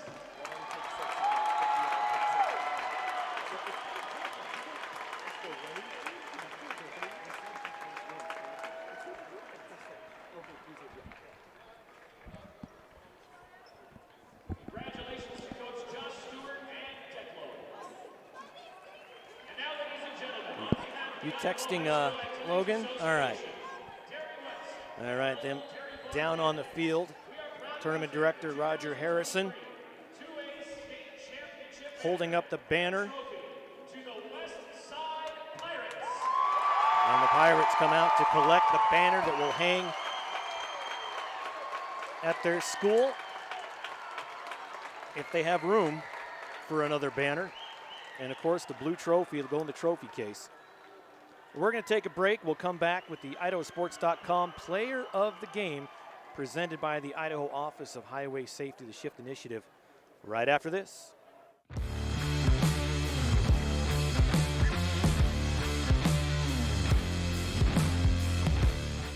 As Idahoans, we're not afraid to take risks.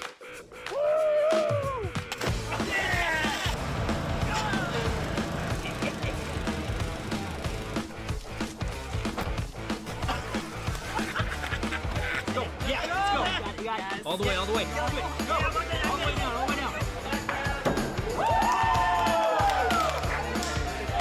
Driving under the influence is not a risk we're willing to take. Be around to do more of what you love. We do things differently in Idaho.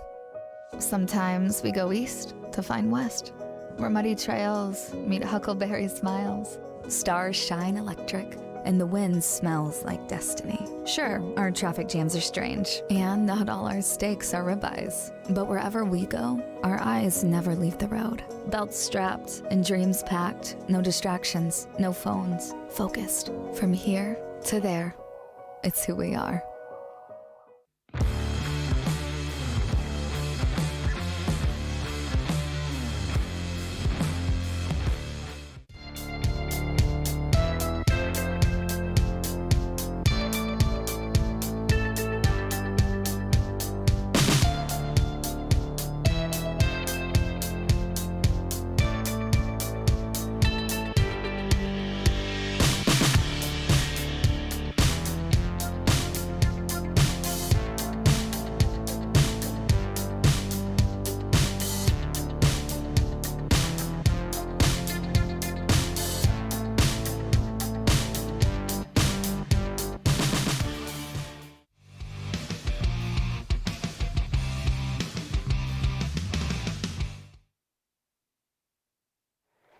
All right, welcome back again. Your final score, 41-13.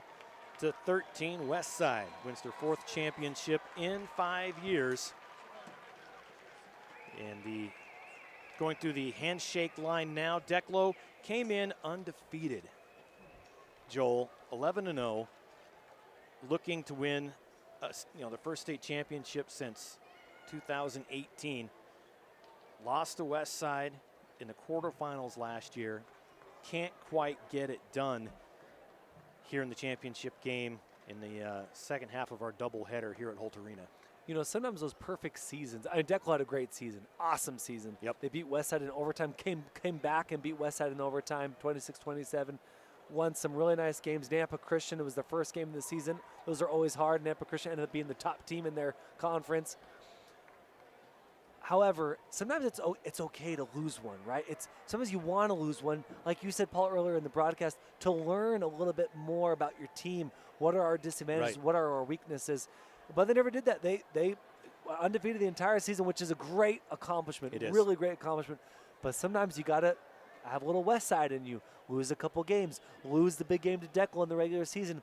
That teaches you a couple things, helps you shore up some things, including the secondary, which is exactly what Westside showed today. That's right. It exposes some of those weaknesses, those chinks in the armor. And now Westside, they line the field and they sing the fight song with their fans. Love it. Yeah. Absolutely love this. Small town football. Nothing better. Yeah, I love to see this when college teams do this, high school teams do it. It shows that pride and unity. Well, while they're doing that, we're going to go ahead and award the IdahoSports.com Player of the Game presented by the Idaho Transportation Department. You know, it was a tough one. With a score of 41-13, I mean, a lot of people scored. You know, you've got great players on this West Side team. Parker Moser, Brackenberry, all these guys. Brackenberry was our player of the game, last week. But like we said, defense wins championships, and we're going to go with number 18, Crew Sage. We're going to kick it down to Logan, who's with Crew right now. Down here with Crew Sage. Crew, you are our player of the game today on IdahoSports.com. Your coach talked about wanting to improve the secondary. I think you guys did that today. What do you think? Yeah, I definitely think we did. We stepped up our game quite a bit on our secondary. So they say defense wins championships. I believe that's what you guys did out here today. Couple interceptions for you, couple of pass breakups, couple of tackles. What did you see out there on defense that allowed you to be so successful tonight? They just told me my job was 13, so I just guarded 13 all night, and whenever they passed it to him, I just went and broke up the pass or went and got the pick. So yeah. Did you see anything out there that you thought you could be successful on during the week, maybe in practice and preparation, and came out and executed on that today? I just had to trust my ability. I know I'm a good DB, and I knew that I could guard him, so I just had to trust myself because he's a really good wide receiver, so shout out to him, but yeah. Awesome. Thanks, man. Well, go celebrate your championship. Appreciate it. Yeah. Thanks, guys. Well, there it was. The IdahoSports.com Player of the Game, Crew Sage. Joel, what a fun game this was. I mean, the score is 41-13, but it was a fun football game. Yeah, no, and it was so fun watching these defenses. A little bit different than the first game we did, 1A D1, a lot of offense. This one, the score is going to be a little bit, it doesn't show what kind of game it was. Right. A lot of those points came late in the fourth quarter. Guys are tired. Pirates had all the momentum. They scored a couple touchdowns, but really this game was pretty close, and it seemed like, again, the next team that scores might be the team that wins, just because it's so hard to get points, despite what you might see on your scoreboard. 41-13 was a lot closer than the score showed. A lot of great defense, great defensive line, great. On really both sides of the ball, just Westside had a little bit more gas in the tank as the game wore on. Well, speaking of the scoring, let's go ahead and do that post-game scoring summary. Again, Westside won 41-13. Let's find out how we got there. Yeah, so in the first quarter, Westside scored a 3:32 to play. 5-yard touchdown run from Lincoln Henderson. Kick was good. In the second quarter, so no more scores in the first quarter. Second quarter, Westside scored with 11:31, so early in the second, 11:31 to play. 44-yard touchdown run from Trace Stone. Awesome run from him. Kick was good yet again. They're up 14-0. But then Declo starts coming back. In the second quarter with 2:46 to play before halftime, 28-yard touchdown catch from Brackenberry off the double reverse. Kick was good, bringing us to 14-7. Halftime, we come in the third quarter. What's Declo going to do? Oh, by the way, Westside is still on the field. With 6:54 to play in the third quarter, 56-yard touchdown run from who else but Parker Moser. P. Moser, the Moza. Kick was no good after that touchdown run, though, and they're now up 20-7. So, kick missed. Hornets still have a chance to get in this game, right? Wrong. Fourth quarter, Westside again, 7:15 to play, 3-yard touchdown run from who else but Parker Moser. Kick was good, putting them up 27-6. And then fourth quarter, Declo finally scores with 4:08 to play. Too little, too late. 3-yard touchdown run from Gerard. 2-point was no good. 2-point conversion was no good. They needed that 2-point conversion to keep this game close. And fourth quarter, a 46-yard touchdown catch from Henderson. Kick was good, but that was with 2:53 to play from Westside. And then, of course, Trey Stone, pick six with 1:26 to play. Buried the game, 41-13. Westside wins. Yeah, it was pretty much locked up with that Henderson touchdown. The air was out of the sails completely for Declo. And that's really what we mean when we say it was closer. I mean, you can really take 2 touchdowns effectively off the board, and that's kind of the final score without those last 2. Not to discount those 2 touchdowns, but just to back up, your statement of it's closer than it appeared. A lot of times you'll hear a broadcaster say, well, it was closer than the score, looked. This one, it actually was. Yeah, no doubt. And that final catch that just took the wind out of the sails from Declo, that wasn't until kind of midway through the fourth quarter. So there was still time for Declo to do something there if they could have gotten that stop, because they scored with 4:08 to play in the fourth quarter. Still plenty of time. Well, that is going to do it for this one. A couple of great championship games here at Holt Arena, the 1A D1, and then this one.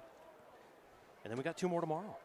We've got the 5A and the 3A. Let's go. We're going to be back here at Holt Arena. If you're a football fan, come back and join us.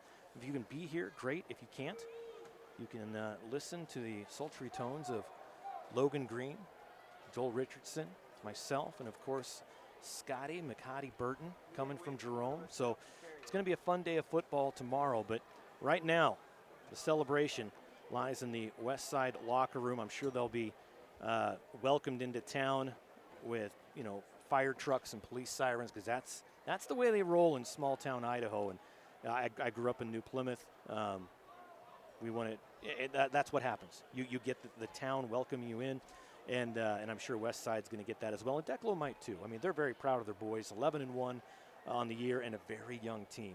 Yeah. Joel. Yeah, I mean, you can't not think that they're going to be back in the championship game again next year. Yeah, no doubt. Declo will definitely be back at least in the playoffs. Yeah. If not the championship game. I love that call. I love that prediction, Paul.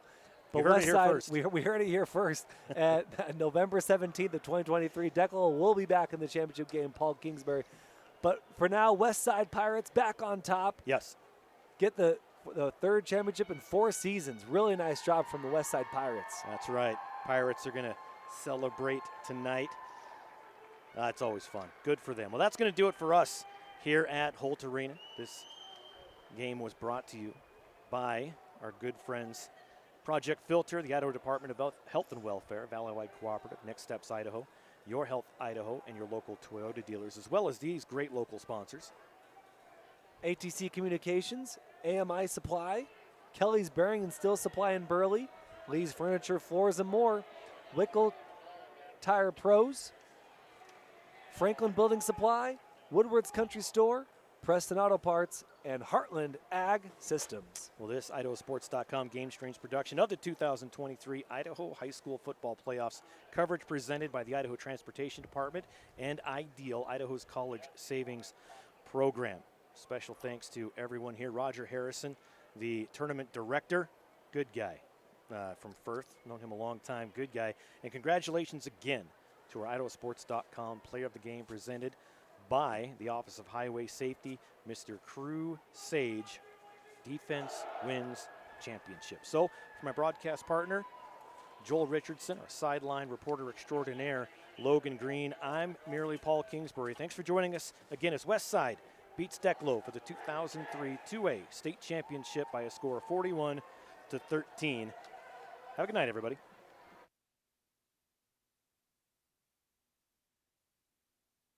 Did you know Idaho high school seniors graduating next spring are eligible for up to $8,000 in grant money for career training and education through Idaho Launch? Funds can be used to cover the cost of apprenticeships, job training, community college, and university programs that lead to in-demand careers. Students choose their own path, and Idaho Launch helps pay for it. Funds are limited. Apply today at nextsteps.idaho.gov/launch. Idaho Launch. Support in every direction. Through storms and bad weather, sure as the sun. You're welcome. These are hot chocolate milk. You're welcome. From the desert to the freezing cold, wish I could see it from the stars. Those are bagels and cream cheese. Can I get you anything else? Good to go. Okay, great. Try it. We're working together to build a more sustainable future. Learn more at unbottled.com.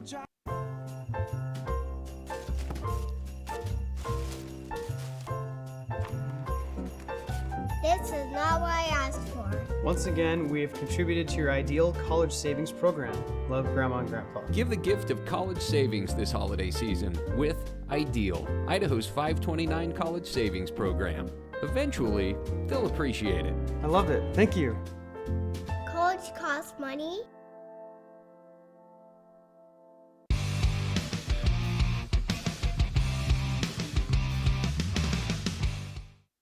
This has been a presentation